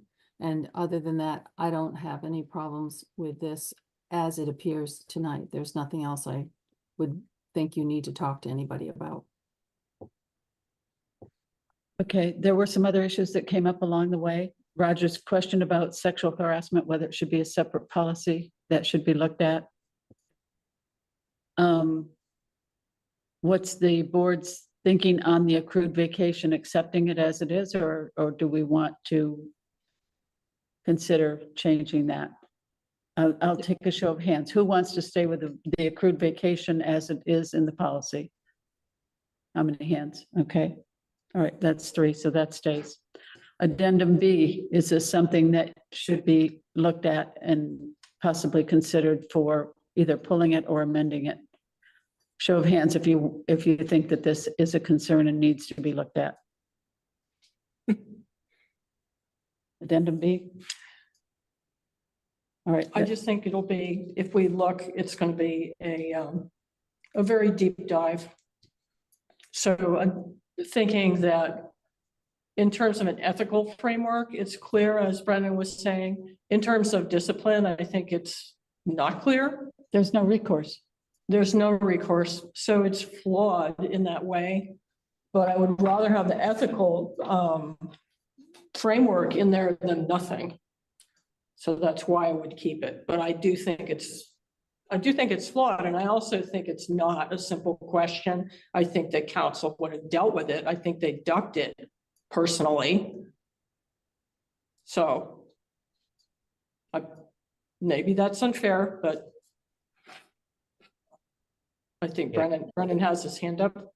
Yeah, Brennan, go ahead. Well, I was just going to comment on that. Yeah, I think it is incredibly difficult to figure out how you would actually discipline an elected official that doesn't really have any reporting duty to, like, the town manager, who in every other instance would kind of have disciplinary authority as a person that could hire or fire, right? So again, I think the intent here is to at least have something that we would have signatures of elected officials on that said we are going to adhere to the policies in the certain instances that they're called out in that addendum. And if that didn't happen, at the very least, we would have the ability to say, you haven't adhered to this, you said you would. And again, can you get fired for that? No. But I think it would be helpful in kind of controlling future behaviors, which again, we have no idea what those could be. And I wouldn't make any assumption there will be any. I just think that was the intent here. Mary, go ahead.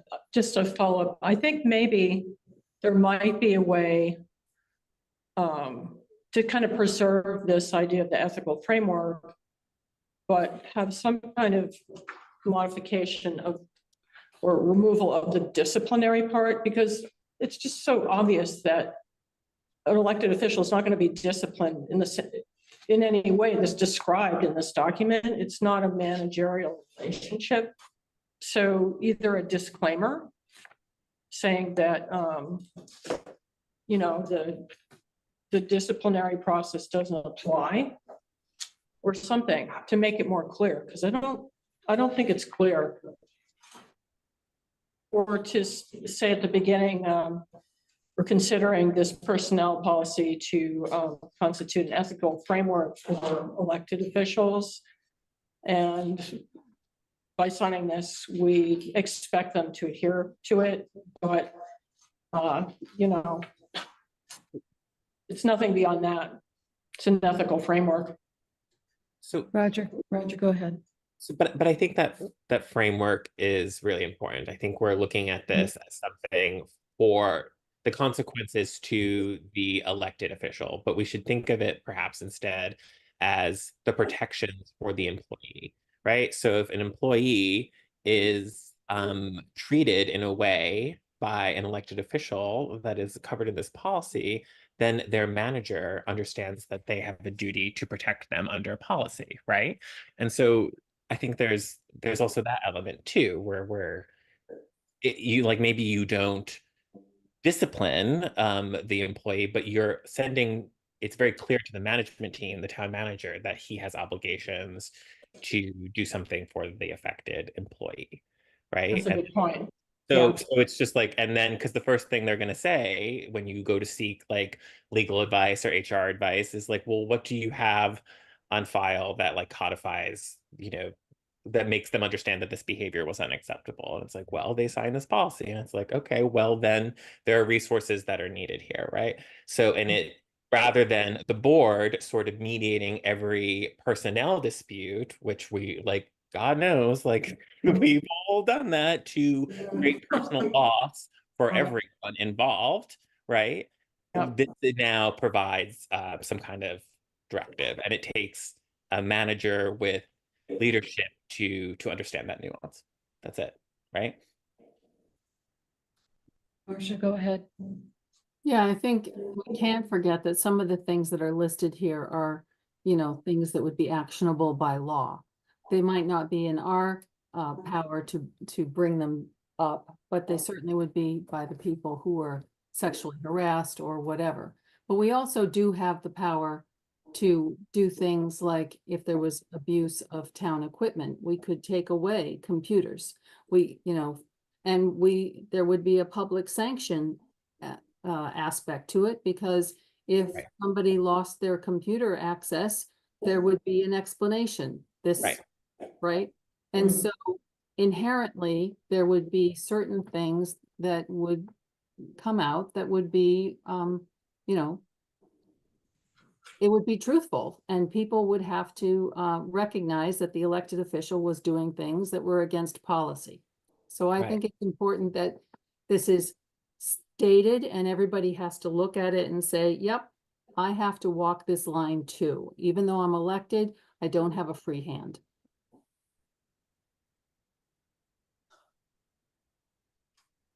Okay, so I haven't changed my mind.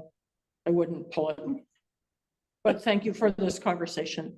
Yeah, no, thanks, Mary. You wouldn't pull it, you said, Mary? Well, I think, you know, I think I'd let it not suggest that it be pulled out of the framework. Okay. Which I think is what Pam was asking. should we, Right, take you that part initially out? said maybe we should pull it. I So was that was thinking my maybe we question. should, and then Pam asked, which is great for clarity of how we all felt about it. And after this conversation, I feel better about it.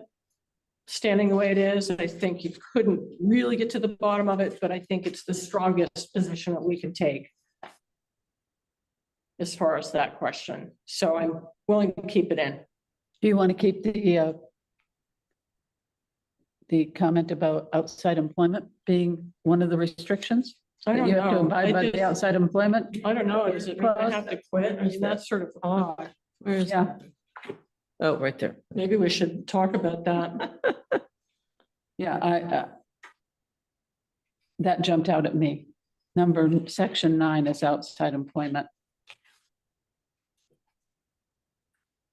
I mean, To me, it's, clarity on that. to me, this is unnecessary. I mean, we're professionals, we're, adults. We should know how to conduct ourselves and not have to sign an agreement that we will abide by the professional standards that we all know accrue to an elected position. But this says that you need the permission of the town to have an outside job. I mean, Which if section I, are you looking at? Section 9, outside employment. The primary occupation of a full-time employee shall be with the town. We're not town employees. We're not isn't that talking about employees, not officials? That's Yeah. it's in addendum B. It's in addendum B. It's another instance where it's probably not relevant. That we will abide by conflicts of interest, outside employment, drug and alcohol use, tobacco use, use of town equipment, blah, blah, blah. Well, I think 9 says your priority will be to serve the best interests of the town, right? And not hold other jobs, roles, or titles which may represent competing interests to those of the town or take positions on behalf of another entity that are deemed counter to the best. So interest. different. Yeah. That's very different. And I Sort think, of conflict of interest type of thing, I'd Sure. say. so if Right. you're employed for the bank where the town does its banking, maybe that should be disclosed. For example. But that's conflict of interest. That's not outside employment. I'm just saying that, yeah, it's there because there are times where it may meaningfully come up, but it's not going to meaningfully come up if you have a job and you're a select board member. Like that's a bad faith reading. Let's just move on. Brenna, go ahead. No, I agree that that's not the intent, that a stipended select board member wouldn't hold a job. I think it would be potentially related to holding multiple jobs and just adhering to the best interests of the town as the priority of an elected official. I think everybody would agree with that. So I think that's the reading that I have. Mary, go ahead. This is ancient history, but there was a select board member who had a home business that took him to Mexico, was absent for months. And that was before Zoom. Yeah, so, but I think that's an extreme case. So there was non-participation for 5 months or something like that. So, but I think that is an extreme case. We probably don't have to, think that's gonna come up again. Okay, all right. I think we've covered this pretty thoroughly. Brenna, go ahead. I was just gonna summarize and clarify, because I'm sure we want to move on, but the 3 topics that I have here for a third read version, looking at the sexual harassment policy and whether we have an outside policy on file and whether that would conflict or not. Roger, can you just give me any time frame of when you think that might have been created and adopted? Yeah, I'm sure there's correspondence that I can forward. Yeah, if you have something, that would be even better. And then the performance evaluation, we want to add something in that just clarifies that every employee is going to get a 12-month performance evaluation. And then I think, again, we would want to leave language that maybe we'll have the opportunity or ability to have more than one annual, but that's clear to everybody that that's going to be done. And then I'm gonna look into that section 32 just to kind of understand the wording that Roger had a concern about, where exempt and non-exempt are included there, but they haven't really been prevalent throughout the rest of the policy. And I'll just see if I can get an understanding of why that is. Okay, So if All those, right. if those are the consensus three, we should be able to turn this back around for the 25th and maybe approve it. okay, Be exciting. all right. So I would entertain a motion to accept this as a second read. I move to accept the second read of the personnel policy. Thank you. Is there a second? I'll second. Thank you. There are no further questions or comments. Mary, how do you vote? I vote yes. Priscilla? Yes. Marcia? Yes. Roger? Yes. And I'm a no. Okay, the next item on the agenda is town manager review planning. I went back and looked at what we did at the May 8th meeting where we talked about the town manager goals and the select board goals, and Brennan has put in the document that was discussed and approved that night. Taking out Part 2, Section 3 about time management. Marcia, I think you did that for this document that we have tonight, correct? Yeah, after we approved it, I sent it out with the changes, Okay, and it was in the next packet. okay. All right, so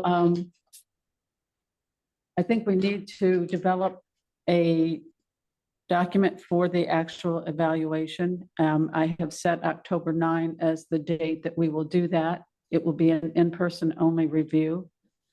And the other thing that I found difficult in the last review was that department heads and select board members all received the same form. And there were a lot of items in that document that weren't relevant to me. So I think we should probably have a different document for department heads than what we submit to select board members for their input. So I would like to pull something together and have it reviewed at the next meeting. And then we need to move forward with getting everyone's responses back in so that we can compile those for the October 9 meeting. Marcia, go ahead. Pam, I think you're conflating things. The review that we did where we asked departments to give us feedback, that was because we were dealing with a person who we hadn't hired. He was a temporary employee, and we had no contract to base an evaluation on, but we wanted an evaluation. We then, September 23rd, I think, 2023, executed a contract with a town manager, this town manager, and it specifies in section 6 how we do the evaluation. So we went through that process, and in May, on May 8th, we approved that process. So at this point, what we're doing, pursuant to contract, we should only need to take this document that was approved on May 8th, each of us go away and fill it out ourselves, and then come back in an executive session and discuss what we've all put down on our form. And then we can call in the town manager and have a discussion about what the group feels. But we have a contract we can't forget, and we followed that contract, and we can't now negate that contract by reinventing a process that isn't already contracted for. I went back and listened to the tape, and I very specifically asked if this was going to be the evaluation document, and your response was no.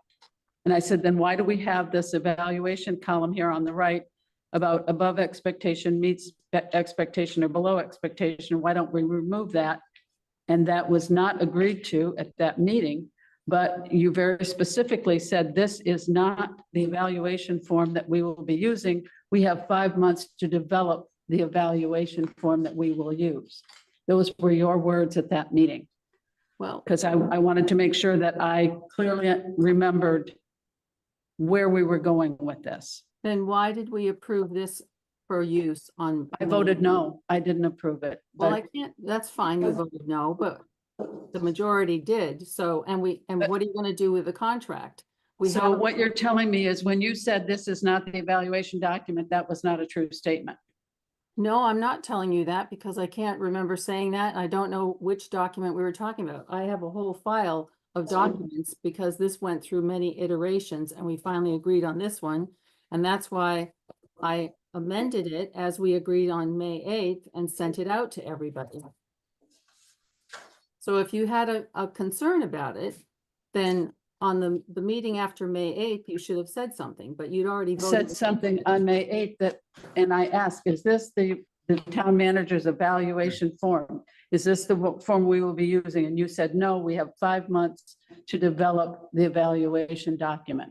I'm not gonna go back and look at it. I don't even remember that at all. Maybe somebody else does. I remember that we all approved this and we sent it out.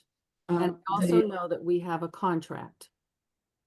Yes, Leighton, Callaway, and Vincent, no Smith. Roger wasn't even at that meeting.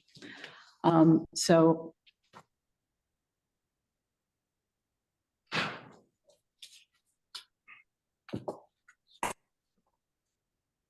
Where would the board like to go with this? What is the problem that we're looking to solve?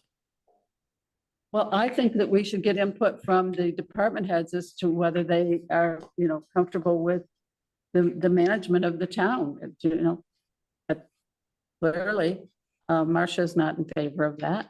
No, Um, no, may I please?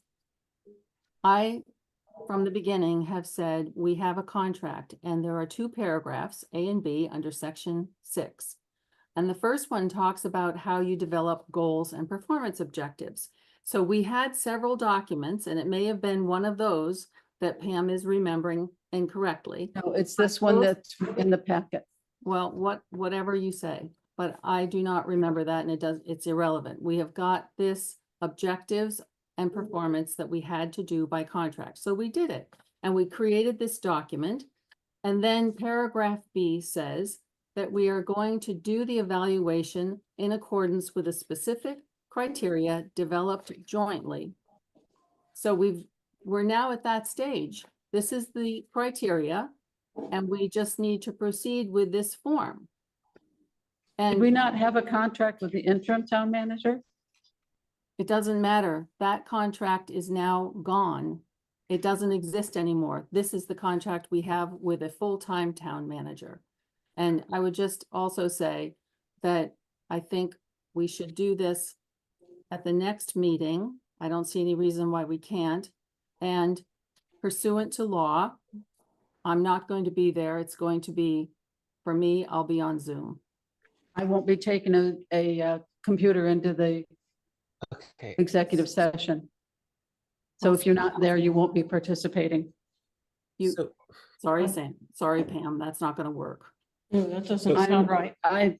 you can't compel me to take a computer into the Zoom, to Zoom in point an of order. executive session. Point of order, Pam, your job is to sort of guide us in a conversation. You're very much like on the ground, sort of kind of wrestling a little bit with Marcia. So my question was, which has not been answered, what is the problem we're looking to solve? So I hear, if I may, I'm sorry if I can speak. Go ahead. Okay. So I hear that there is some possible confusion about what is the form, right? What is the material we use for the evaluation? No, Is there's no confusion. I was told that this is not going to be the form. We would develop it over the next 5 months. Here we are, a month ahead of the evaluation, or a few weeks ahead of the evaluation being due, and now I'm told that I misunderstood something that was clearly stated as this is not the document, but these evaluation aspects are going to remain as a part of this document, even though it's not the evaluation form. If I may, there is confusion because I believe that this was the form. However, I didn't like it as the Oh, is he Yeah, you freezing? froze. You froze. okay. So we talked about, can you hear me now? Yeah. So we talked, this was at least 2 meetings, one of which I may not have been at, I don't know, right? So at one point, I did take issue with this being the form for the evaluation, but I think that's kind of moot because as Marcia suggested, I believe there was consensus around this being the device that we use for the evaluation. So I'm happy, like, I don't think it's appropriate to revisit it and then look at the other forms that are being used by other employees. I just don't think that's a good practice. Like, I'm not 100% satisfied with this being the mechanism, but the point is we did this, discussed it, and there was consensus that we would. And so we have to just do that.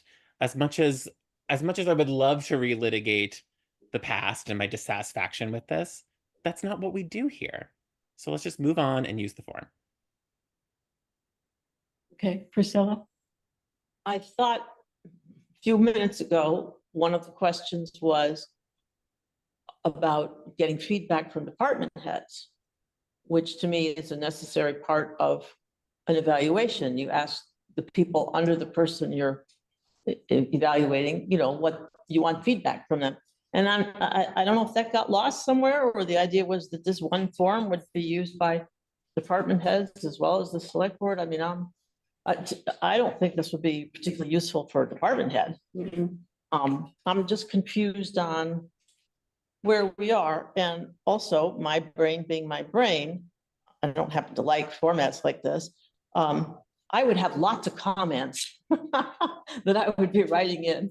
A great many comments under everything here instead of just checking a box and going on. That's great. But So we could add. what a about the box for department heads? Comments and have it. Marcia's saying that, that according to the contract, we don't Well, elicit comments from the department heads. That's not what I said. I wish you'd read the, section 6B says that we will agree on the goals and objectives referenced above. This review and evaluation process shall be in accordance with the specific criteria developed jointly from time to time by the board and the employee. So that's what we did. We can change it in future years. This is year 1 with a full-time employee town manager. If this doesn't make everybody feel, it was a satisfactory review, well, we have the opportunity to consider how we might be able to adjust. I don't know how that would work, but it says criteria developed jointly from the employee and the select board, and we've already done that. So you're talking about changes in year 4. I'm reading the contract. Right, but you're saying that we might be able to change that, but you're talking about changes in year 4. I'm not talking about year 4. I'm reading the contract. Then when would we make changes? Read the contract.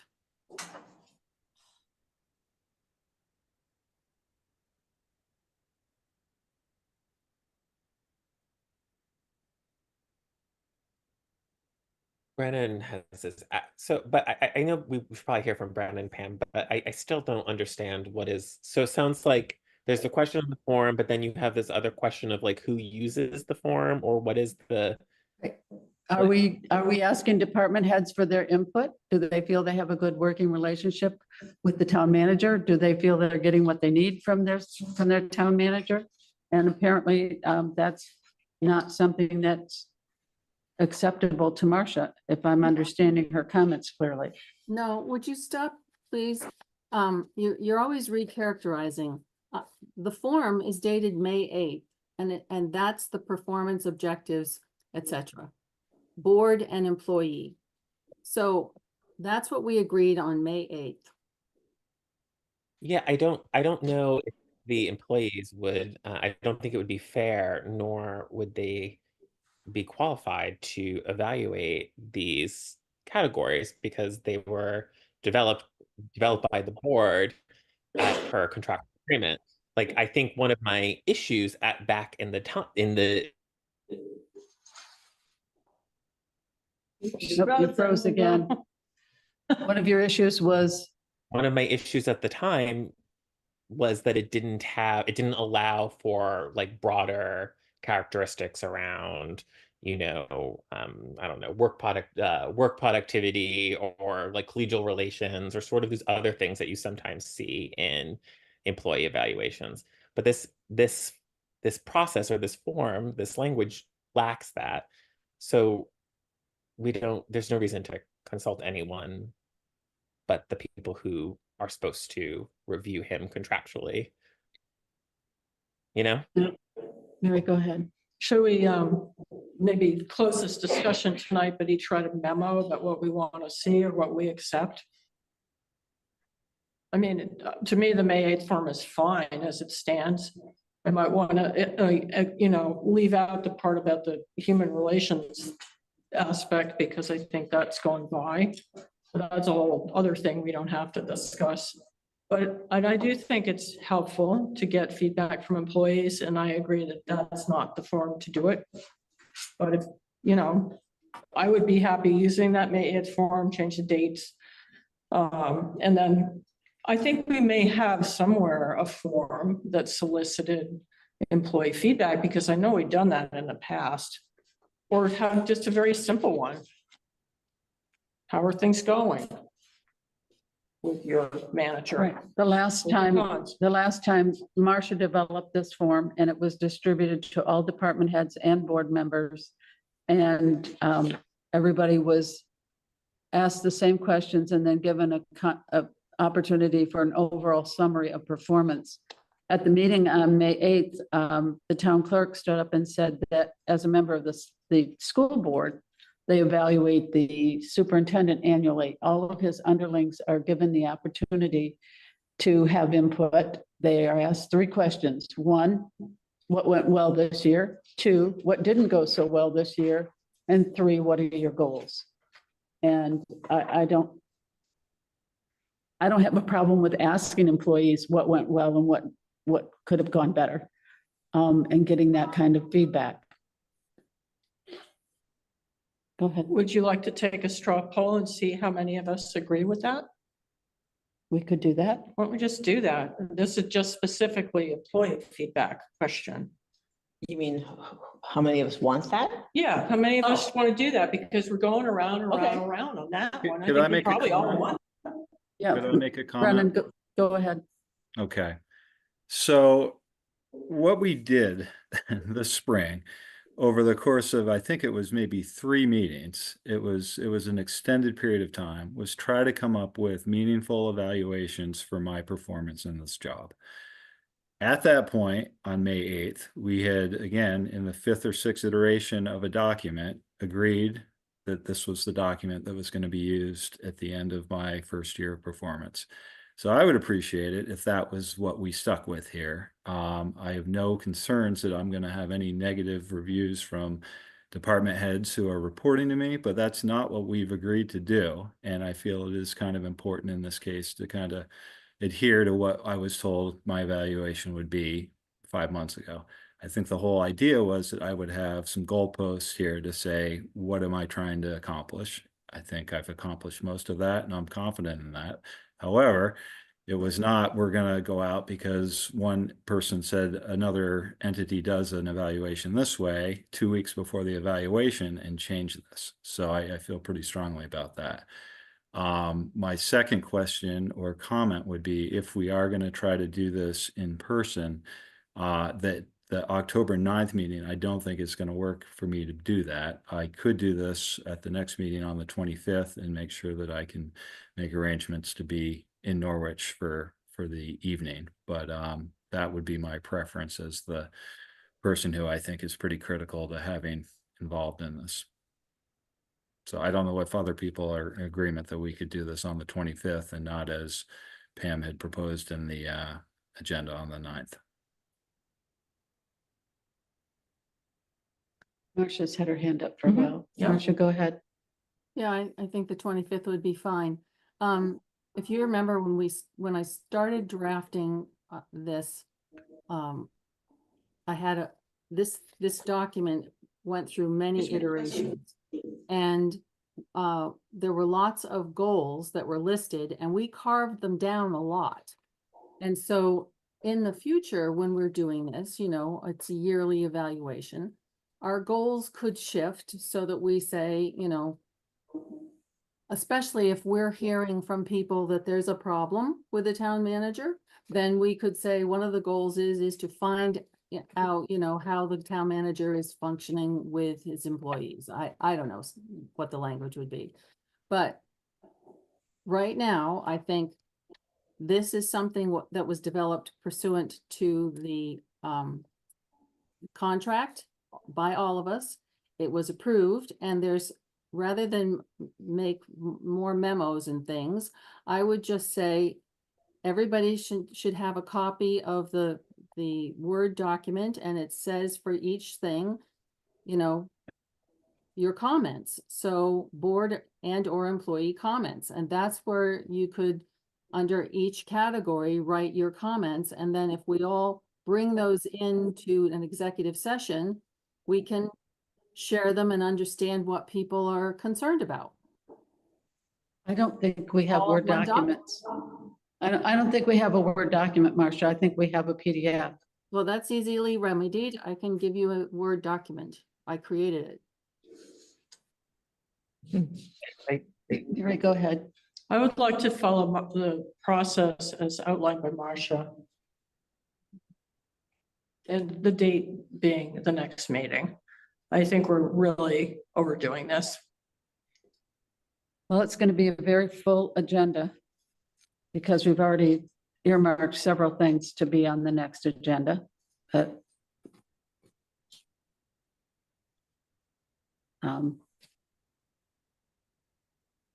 We could make a motion about it.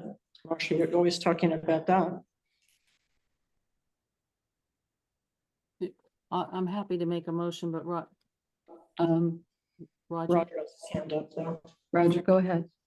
I just think too, look, like people should, as Priscilla suggested, people should be as of these goals, right? But I think generally the purpose of an executive session is that we would come together to form a consensus around that. So if your comment is sort of rejected by a consensus, then is indeed enough feedback to provide to the town manager, right? Because we have to provide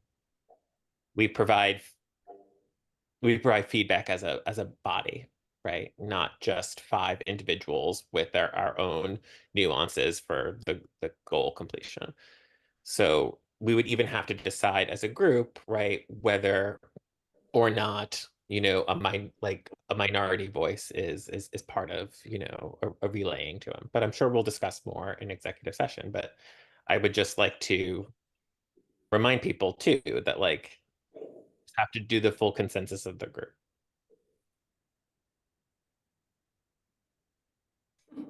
Where are we at? I don't know where we are and what we think we're trying to come to consensus on anymore. can I make a motion? Sure. Please. Sure. I don't understand. Can I make a motion? I said sure. She did say sure. I move to ask every board member to complete the town manager annual performance evaluation as approved for use on May 8th, 2024, for use in executive session at the 25? 25. The 9/25, 2004 Select Board meeting with the town, and to invite the town manager. I'll second that with the knowledge that it's 2024, not 2004. Oh, gosh, I want to go back. Thank you.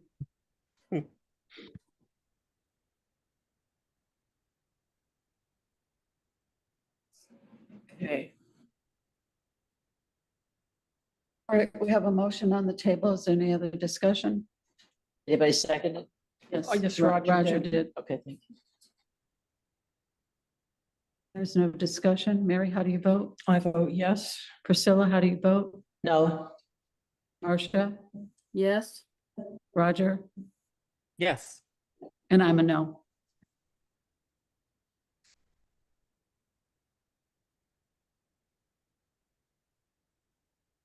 And this will be an in-person review, evaluation in executive session. I do not plan to bring my computer for that. So So if you'd like to participate, you may come to the Tracy Hall. yeah, Evaluations should be done face to face. I mean, I understand you have a particular view and I appreciate that, but You're frozen again. See, this is the problem. You keep freezing. that's actually lawful. You're like, I mean, You if keep- only, You keep freezing. We're You getting froze. only a few of your words, only Roger, up. and that's why I don't want this to be done by Zoom. People need to be here in the building. Pam? It's a matter of respect and consideration to do an evaluation face to face. Mary? Pam, it's in an executive session, which is in a select board meeting, which by law can be by Zoom. that's it. That's Mary? all. maybe we should vote on it. I'm not We bringing just my did. computer that night, so I don't know who's bringing one, but somebody can. I am. Okay. I'm just bringing it as backup. I agree with Marcia that, that it's like denying her access. No, she can drive here. She did for many, many years. No, but the law says that we can have hybrid meetings, Right. right? So by saying that she cannot attend the executive session via Zoom, that is excluding her. I don't feel right about that at all. I think that's illegal action. Yep. So I would bring, I'll bring a laptop just as a backup. It is a courteous thing, I think, to be in person. I think I would prefer it if I was being evaluated, but I'm not gonna mess with that law. I Okay. might have had a speeding ticket, but I'm not going there, All right. Well, I think we have covered the topic. We have a motion Yep, that passed 3-2. yeah. we Time to can move on. The next one is the Select Board Handbook Review. Marcia has submitted some changes. And so I will turn it over to Marcia to tell us where she is on this and what she thinks next steps are. Well, I put all that in a memo, which is in the packet. The memo is dated September 5th. And basically, it steps out exactly what I thought we might do for a process. If you want me to go through the memo, I will. Hopefully, you've all had a chance to read it. So do you need me to do this?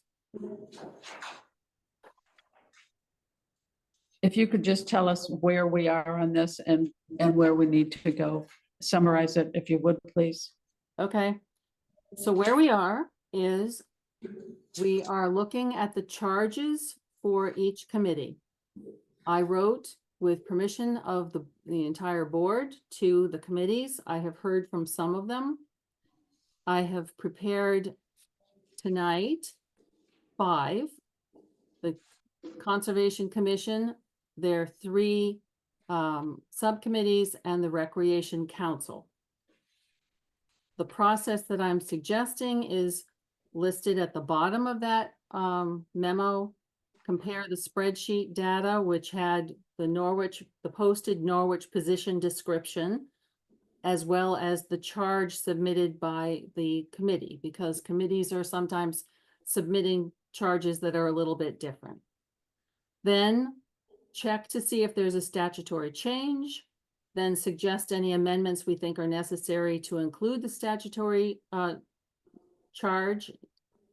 Make a motion to accept a charge or the amended charge, and then schedule a future agenda item to meet with the committee. So we can go through each one of these, and I can just read what is in my memo, which is in the packet. The other thing that I included at your request was the policy for reporting or governing, policy governing reporting of committees, etc. That was approved by the existing select board in 2018. It has, I believe, some of the stuff that we are intending with this handbook to sort of iron out. But there's other stuff that I think needs probably to be changed for various reasons. We can deal with that policy another night. We can deal with both tonight. I'm prepared to do whatever the board wants to do. But we do have 5 committees who have submitted charges, and I have reviewed them and gone through that process for you. You can then, you know, it's to jumpstart the conversation. Everybody can look at it and say they disagree or they, you know, whatever, but it's just to lay it out so that we don't have a more protracted, you know, time doing this. It's fairly straightforward. So should we start with the Conservation Commission?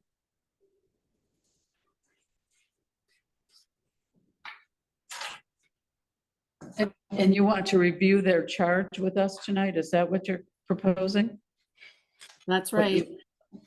So they all submitted, these 5 submitted charges. If you look on page 2 of my memo, Conservation Commission number 3, I suggest some amendments. And at the bottom, or after that, I explain the rationale for those amendments. So in red is my addition. Pursuant to the powers and duties of Conservation Commissions enumerated in 24 VSA 4505, the Norwich Conservation Commission works, and then the black text is their language, to preserve the town's natural heritage through planning, promoting, and implementing conservation strategies. Red language, mine, consistent with approved town funding and initiatives, make inventories and conduct studies as indicated by statute, and including their language, natural heritage components, e.g. vernal pools, wetlands, waterways, wildlife corridors, natural communities, intact forest ecosystems, scenic resources, educational and public services, e.g. workshops, seminars, displays, and my language. To that end, it will, their language, advise and assist the select board, town manager, town planner, my language, and other commissions and boards such as Planning Commission, Development Review Board, and others. It will receive and administer conservation grant funding as allowed by statute. Now, the rationale for these changes. The statute is comprehensive and fairly specific, but the activities listed by the Conservation Commission are not inconsistent. Therefore, I've suggested citing statutory duties and including their elaboration, the Commission's elaboration of those duties. The Commission included solicitation of grant funding. However, the statute does not authorize that. And Norwich policy is for grants to go through the town manager's office. Therefore, I suggest removing the word solicit. To be clear, statute authorizes conservation commissions to receive grants from any source for the purposes of Title 24, Chapter 118, Conservation Commissions. There is no prohibition against conservation commissions suggesting grants for approval through the town's grant process. So that Marcia, Yeah. could you stop on that point? Because I did have a question. Yeah. So would a mechanism for the Conservation Commission to suggest a grant be that they research it and write it, and then they take it over to the town manager's office and say, would you look this over and possibly approve it? Is that the kind of process that they would have to use? Something like that?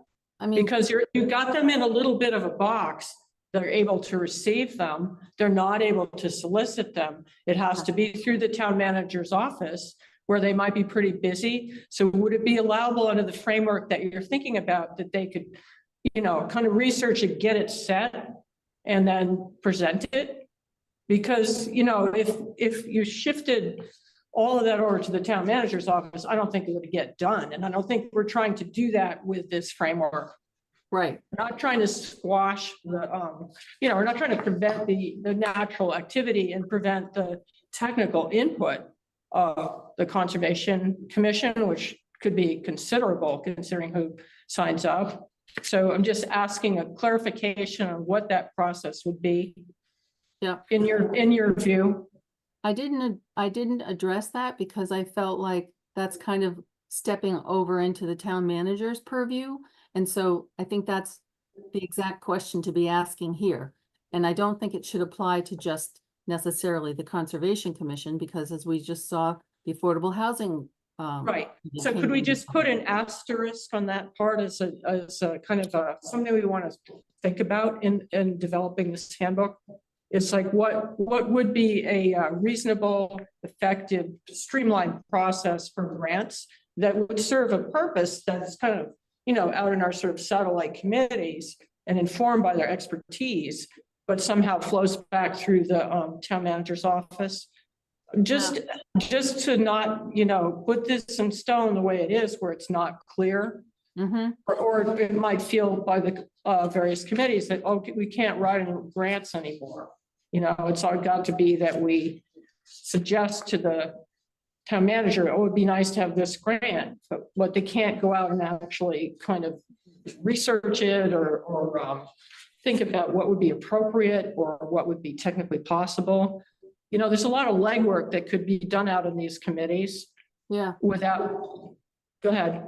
I think that's absolutely right. The thing that I'm thinking about though is, what times when people have done legwork for grants and then we turned them down, right?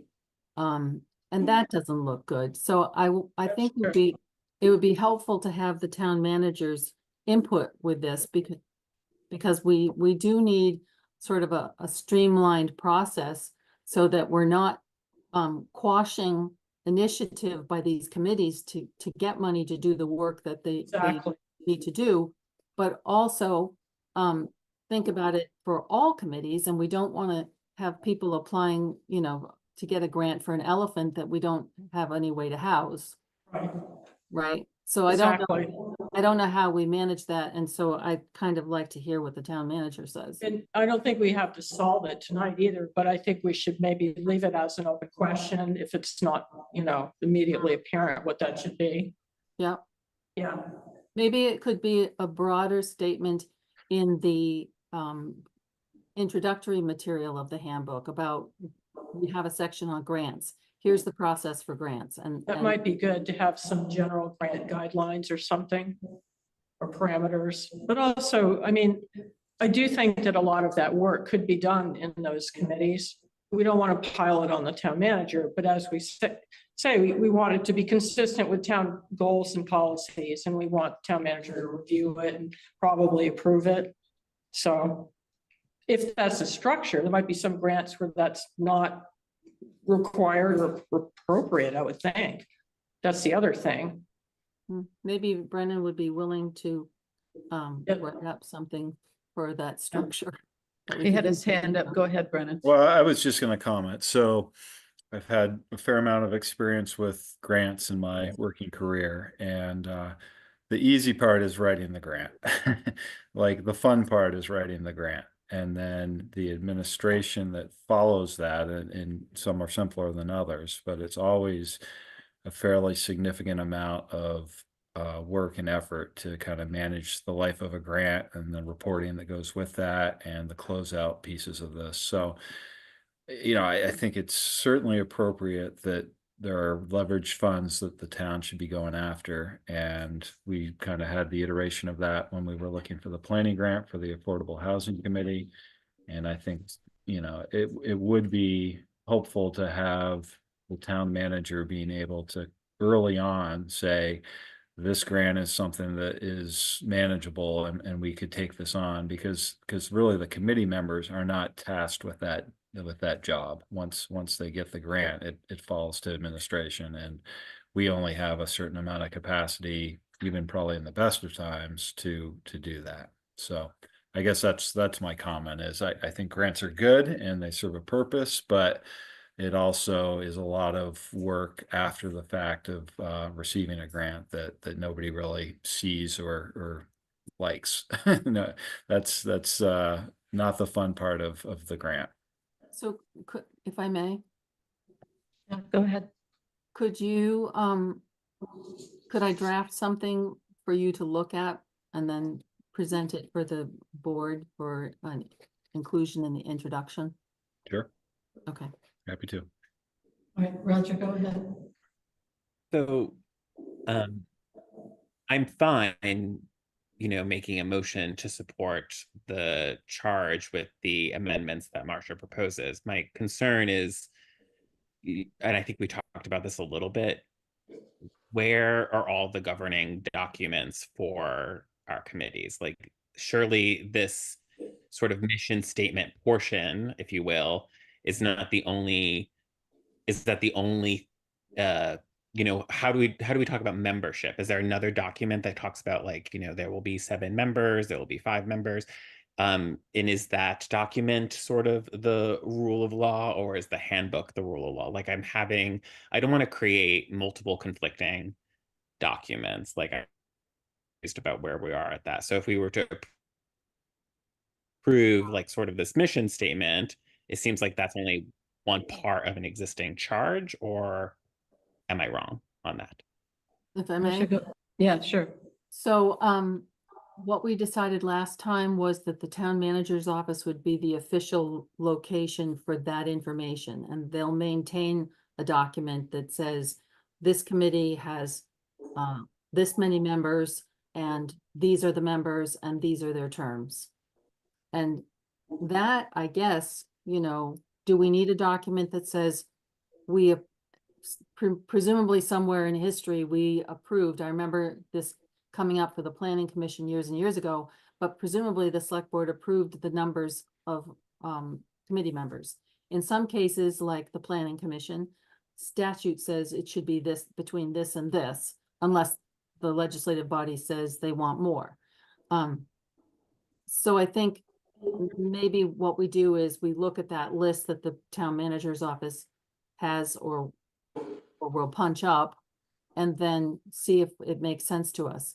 I think for this purpose, trying to unpeel this onion and make it manageable, just looking at the charge is kind of what we're doing right now. And then these are going to be plugged into the document and you're going to see the document again. And I suggest that the way to do it is to again, chunk it up, do the introductory stuff, which handles open meeting law and grants and all that kind of stuff that we just talked about. And then call in the committees individually and look at the whole thing. How many people are on this committee, and this is the charge that we've agreed to, and here are the statutes that you're supposed to be complying with, give and take, see where there's a problem, that sort of thing. And also then we're having an opportunity to say, you don't have a budget, do you need a budget? Do we need to plan for that? That sort of thing. And Right. And we also agreed last time that the budgetary information wouldn't be in the handbook. It too would be held by the office that controls it, which is the finance office. Right. And then my only one follow-up, if I may, Sure, go ahead. is, I think this language that was added, consistent with approved town funding and initiatives, is important language, but it also suggests, I guess, a little that there needs to be a process where everyone understands what is consistent with approved town funding and initiatives, right? So the changes in and of themselves suggest future work, which I guess is what you were elucidating a little bit about. So yeah, sounds fine to me. Okay. So, I mean, I guess at this point, we could make a motion to accept the charge. We could further amend the charge, or we could say, put it on a shelf and move to the next one.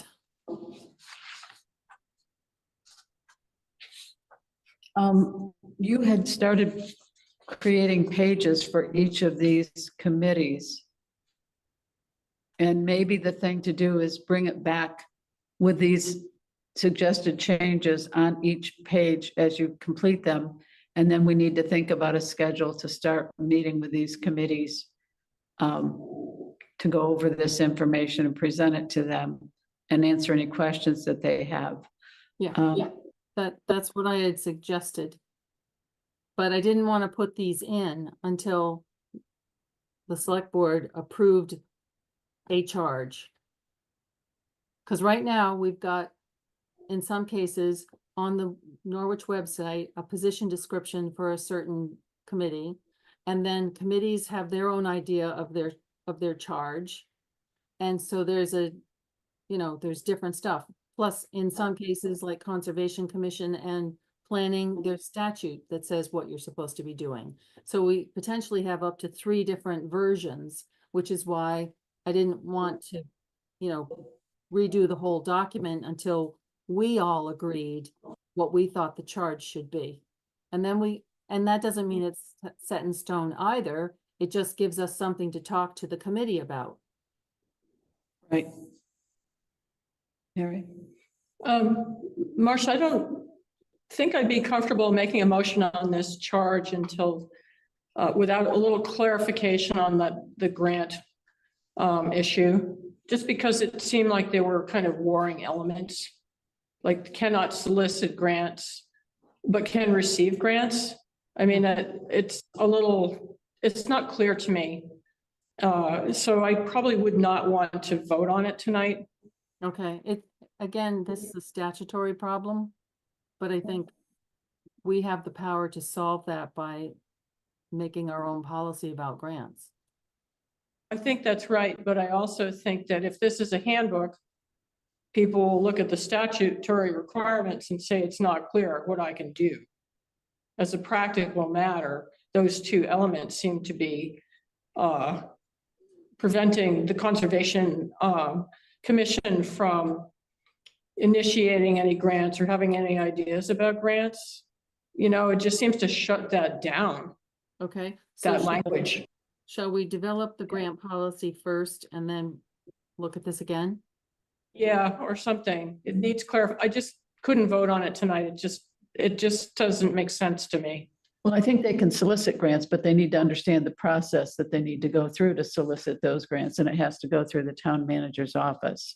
That's And true. I think But that does not. they need that clarification. Yeah, it just needs clarification. It might be possible to clarify it without, developing a full-blown grant policy. Well, So There might be a way to tweak it. Yeah, See, go ahead, Roger. It says the statute doesn't, I've written, the statute does not authorize solicitation of grants. It allows receipt of grants. So I just want to be clear that I think it's fine. It's a choice to wait to sort of have a conversation. You keep really. freezing.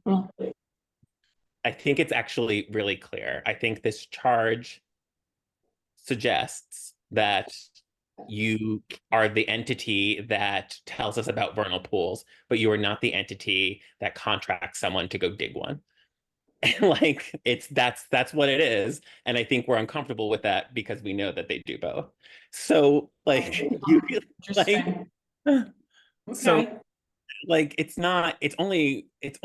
it's hard because we live in a small town, but it's actually very clear as written.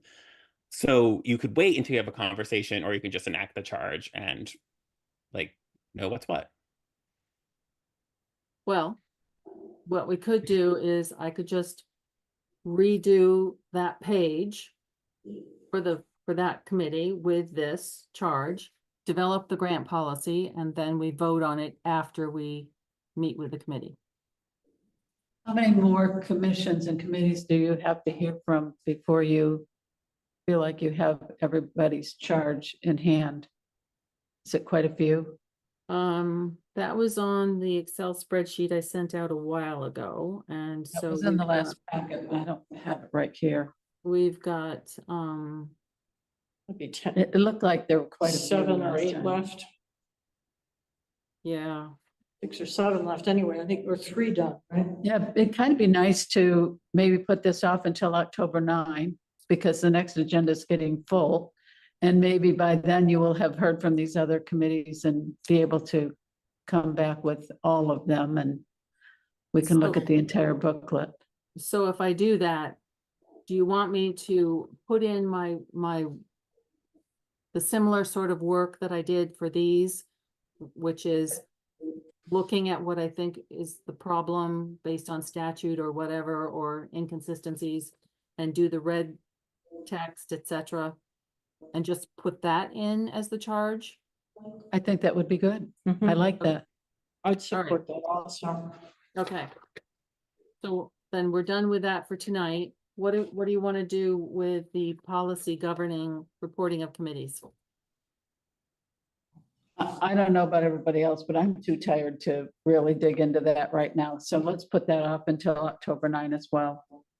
Okay, I'm interested in it, but I agree with Pam wearing out a little bit.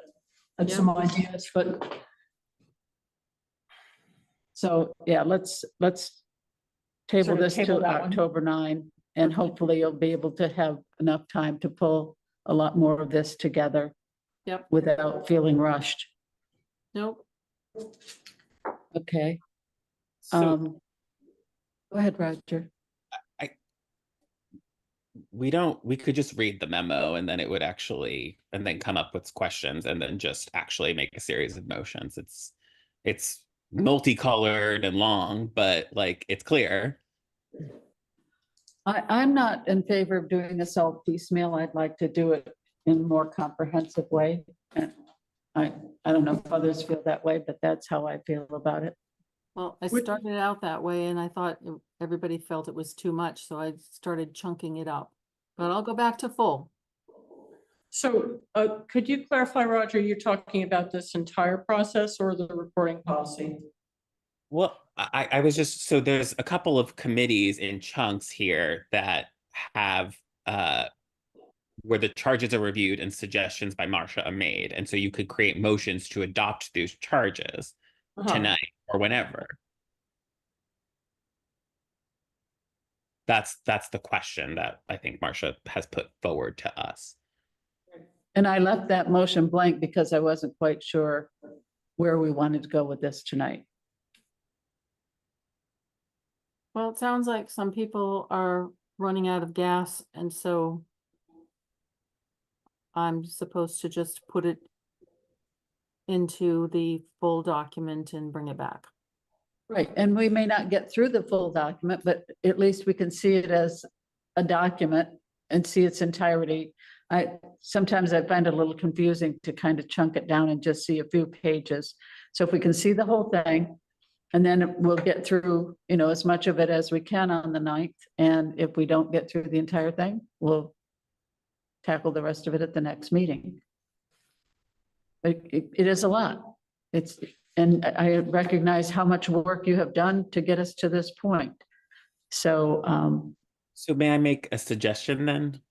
sure. So rather than looking at the handbook and its monolithicness, like its heaviness, why don't you extract some things from it, right? So it's like, look at the Conservation and Rec Council charge on the next meeting, and then use this document to do that. Well, that's what I did tonight. She's trying to do. I'm suggesting to Pam as an agenda item, so that way it's more clear and transparent, and then like, maybe we came into this meeting and not everyone knew what to do from this document. So maybe if the agenda item is phrased as review and approve changes to Conservation Commission charge, then that might be more effective for what we want to do. I don't know. I think that'd be more manageable. And then we know, I'd like to get through more than 2 a night because there are so many. Well, I I see. have 5 prepared for tonight, but. So do you want to see the pages for those 5, or do you want to see the whole book? How about the pages for those 5, and then any changes you make to the introduction that would include the grant guidelines and anything else that is kind of an overview of what the committees need to understand in terms of process. So that's the introduction materials and those 5. Right. So we'll need about an hour and a half, I think. Oh, I hope not, but we'll, But we will realistically. I mean, when it's always like that when you have text yeah. to deal with.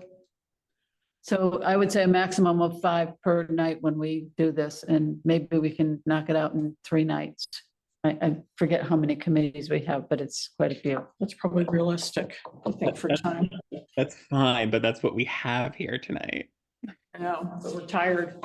Okay, that's fine. Need to So it do it- sounds we like we're need to just do it- tabling it because we're tired, We're which just is legitimate. tired. Yeah. We it's need a to do it process. earlier in the evening. Right. Okay, okay. So So whatever with the policy, do you want me to make any suggestions on the policy, or do you want to just try and read through it and come up with stuff to talk about?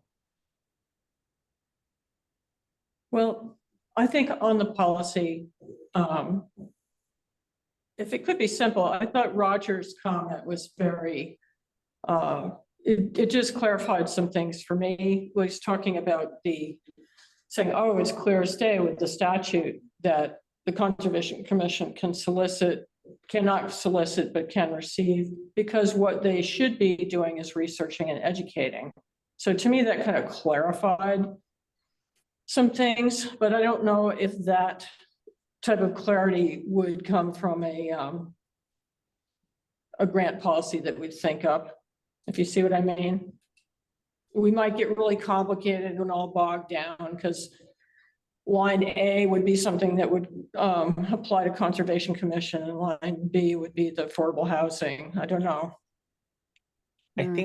I think it's just like, I think it's just a cultural problem that we're looking to solve. And I don't know how much a handbook or a policy would do that. I think the example that I gave was the advisory committee, except where they are not advisory, where they have statutory roles, they are to advise us on, but they can't do anything. They can't implement. They are to advise another entity on. So like you could advise us on a vernal pool, but you can't use town funds to dig it without talking to. Exactly. That's just a very good example. That might be an example that would provide some clarity for Conservation Commission members too. Yeah, and I think it's a cultural shift in like That's in okay. Norwich. We're a small town. We want to contribute. We want to have all hands on deck, and we want to encourage that. But we need like a system where people understand that they can't encumber the town against anything because their role is to advise. And I if know, you want to do more than advise, run for this office. God bless all of us, right? Yeah, but Roger, your example was so lovely, and I think it might be more understandable than parsing the statute, which we have to abide by. You know what I mean? Because you're saying it's a cultural shift. Well, you're gonna make more of an impact. You can talk about that vernal pool. And the fact that you can define them and visit them and describe them, but you can't solicit funds to dig one. That's such a great example. And I think if it's a cultural shift, I think it's that kind of example. It's going to, you know, kind of make people think and go, oh yeah, oh, we've been doing that, haven't we? I just think as a communication, it works better, but that's just me. Yeah, which is why it's probably best that we sort of we come to an agreement on that these changes to this charge that Marcia proposes are valuable. Now let's have a meeting with that committee and discuss it. But that discuss it. So it'd be that level. Yeah, I see what you mean. But it's a longer process. And so I think true. we need to decide what we want to do, right? Right. Okay. So the question is, for expediency, are we going to have the pages updated with the proposed changes to charges and just do it ourselves, or are we going to call in these committee members? Because if it's doing it ourselves, I can see it's going to be an hour and a half. If we call in committee members, it's going to be 4 hours. I think the charges should come through us. Right, but at what point are we going to talk to committees? Because I don't know if we'll be lucky to get all those charges done. So why don't we Really? Roger, go ahead. one of the things that Pam has been saying, I think, is like, well, when are we meeting with Kristen in this process? So maybe we write the charges for all of them, and that is when we know we begin meeting with everyone, which I think is what Marcia suggested. So like get all the changes, we adopt those changes, then we call them in and work together on what the goals perhaps should be for the year or 2 years or 3 years of that committee, now that we're all on the same page about the charge. And so it's not unlike a review process, except we're not evaluating, we're having a conversation.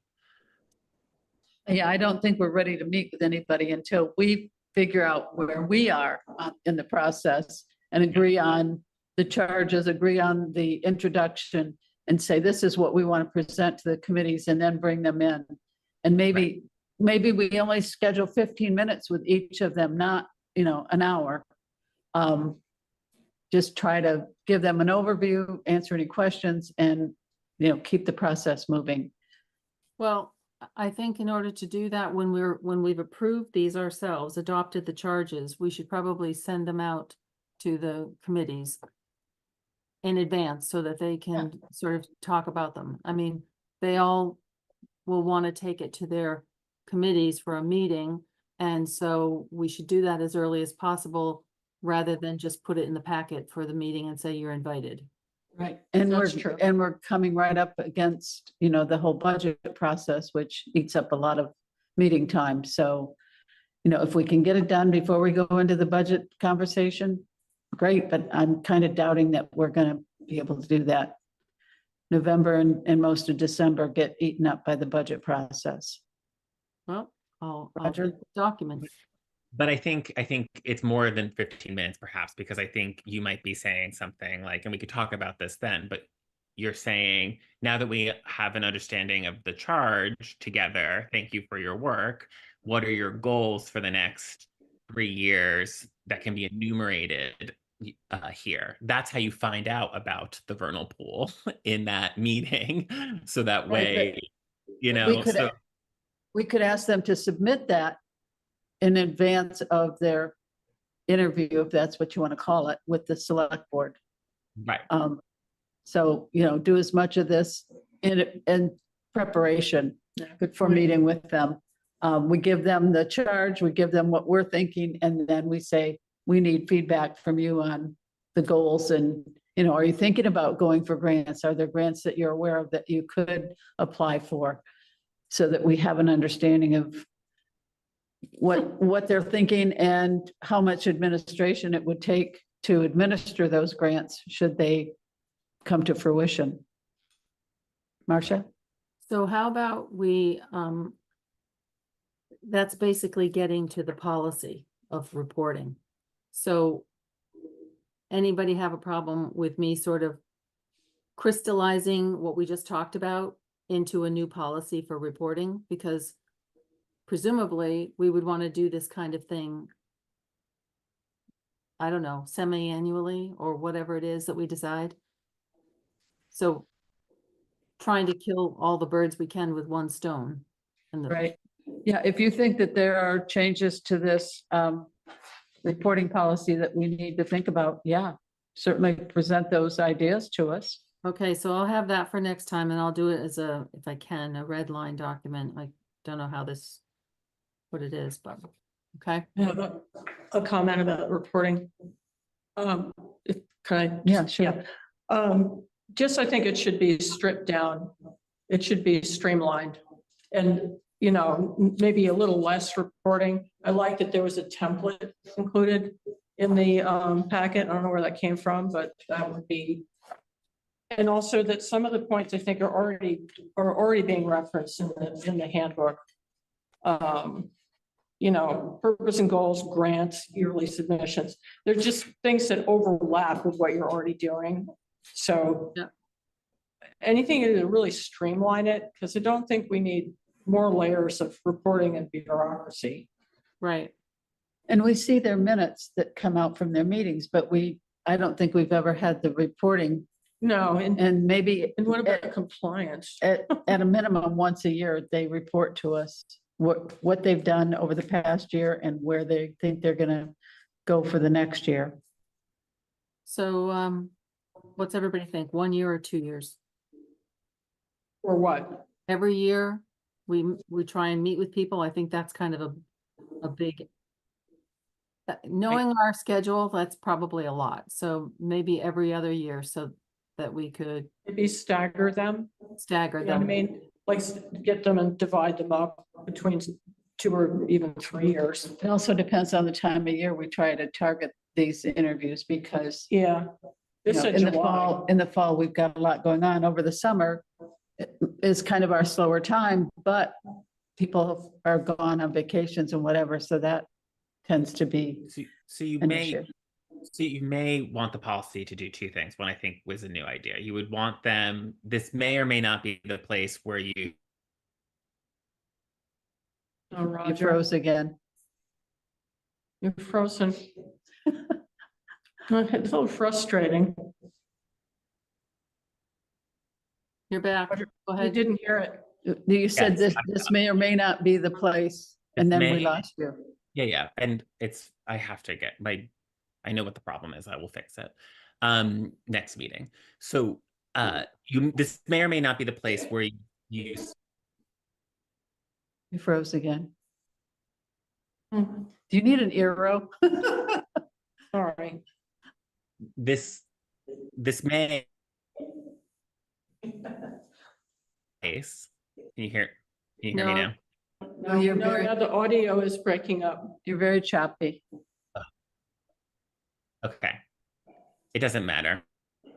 I think what I was going to say, and if I, and that it's fine, can talk when we develop the policy. I'll give it a shot and everybody can look at it next time. That's great. Thank you, Marcia. All right. Okay, so I think we're just gonna move on that one. Next thing we have on our agenda are the AP warrants. We have two of them tonight. I don't know if there are any questions or comments on these. If not, I would entertain a motion. I move to approve AP warrant number 1179 in the amount of $1,469.11 to be paid from Fund Number 4 Conservation Commission Fund. Thank you. Is there a second? Second, Thank you. All right. Seeing no comments, Mary, how do you vote? I vote yes. Priscilla, Yes. Marcia, yes, Roger, Yes. and I'm a yes. Okay, and then there's one more warrant. I move to approve AP warrant number 1178 in the amount of $3,800,205.28 to be paid from the general fund. Is there a second? second, Thank you. And I would just note that the part of the reason that that amount is so high is there's a second payment to the school system, That makes sense. which clears up the first half of their obligation. So Roger, did you have a question? No, okay. No. All right. Mary, how do you vote? I vote yes. Priscilla, Yes. Marcia, yes, Roger, Yes. and I'm a yes. Okay. All right. So we're going to sign these before I forget. Good point. And then the next thing we have is the approval of the August 14 minutes. I'd like to do these minutes separately, so we'll do them one at a time. Any questions or comments on those minutes? There.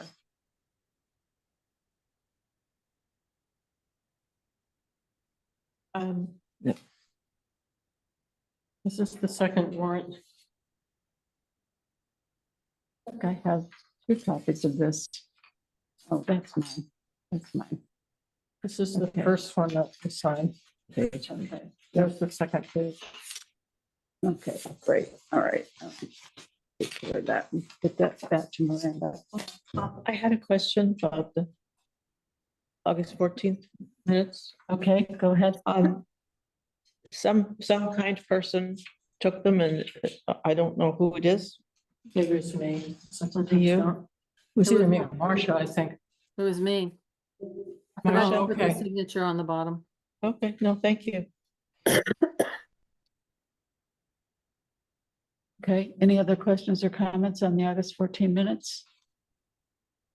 Okay, I would entertain a motion. I move to approve the August 14th, 2024 minutes. Okay, is there a second? Second, Thank you. Seeing no questions or comments, Mary, how do you vote? I vote yes. Priscilla, Yes. Marcia, Yes, Roger, Yes. and I'm a yes. Okay, now the August 28 minutes. Any questions or comments there? I had one comment on item number 14. I would like to add the word table, just so that it looks like we didn't forget to put in that we had tabled that at the beginning of the meeting, just for Can you- clarification. Can you remind me of the item? 14. What do you have it It here? was Approval, I got it here. approval of the August 14 minutes because they were inadvertently left out of Oh, the packet. yes, So if we that's could right. just put the word table there, I think that would Okay. just be, I would, well, I would, Okay. yeah, I would agree right. to that amendment. okay. Anything else? Okay, and if you would send me the Word document so I can make Oh. that change and send it to Miranda. Okay, Okay, all right, so we're going to amend that just to add the word tabled on number 14. Would someone like to make a motion? I move to approve the August 14th, 2024 minutes as amended. August 28, did you say? I'm sorry, I'm getting tired. I move to approve the August 28th, 2024 minutes as amended. All right, thank you. Is there a second? second, Thank you. All right, Mary, how do you vote? I vote yes. Priscilla, Yes. Marcia, yes. Roger? Yes. And I'm a yes, unanimous. Okay. All right. And we've already done correspondence, so we are at adjournment. Would someone like to make a motion? I move to adjourn. All Second, right. Thank you. Mary, how do you vote? I vote yes. Priscilla, Yes. Marcia, yes. Roger, Yes. and I'm a yes. We are adjourned at 9:30 PM. Recording stopped. All right. Have a good day. Night. Night.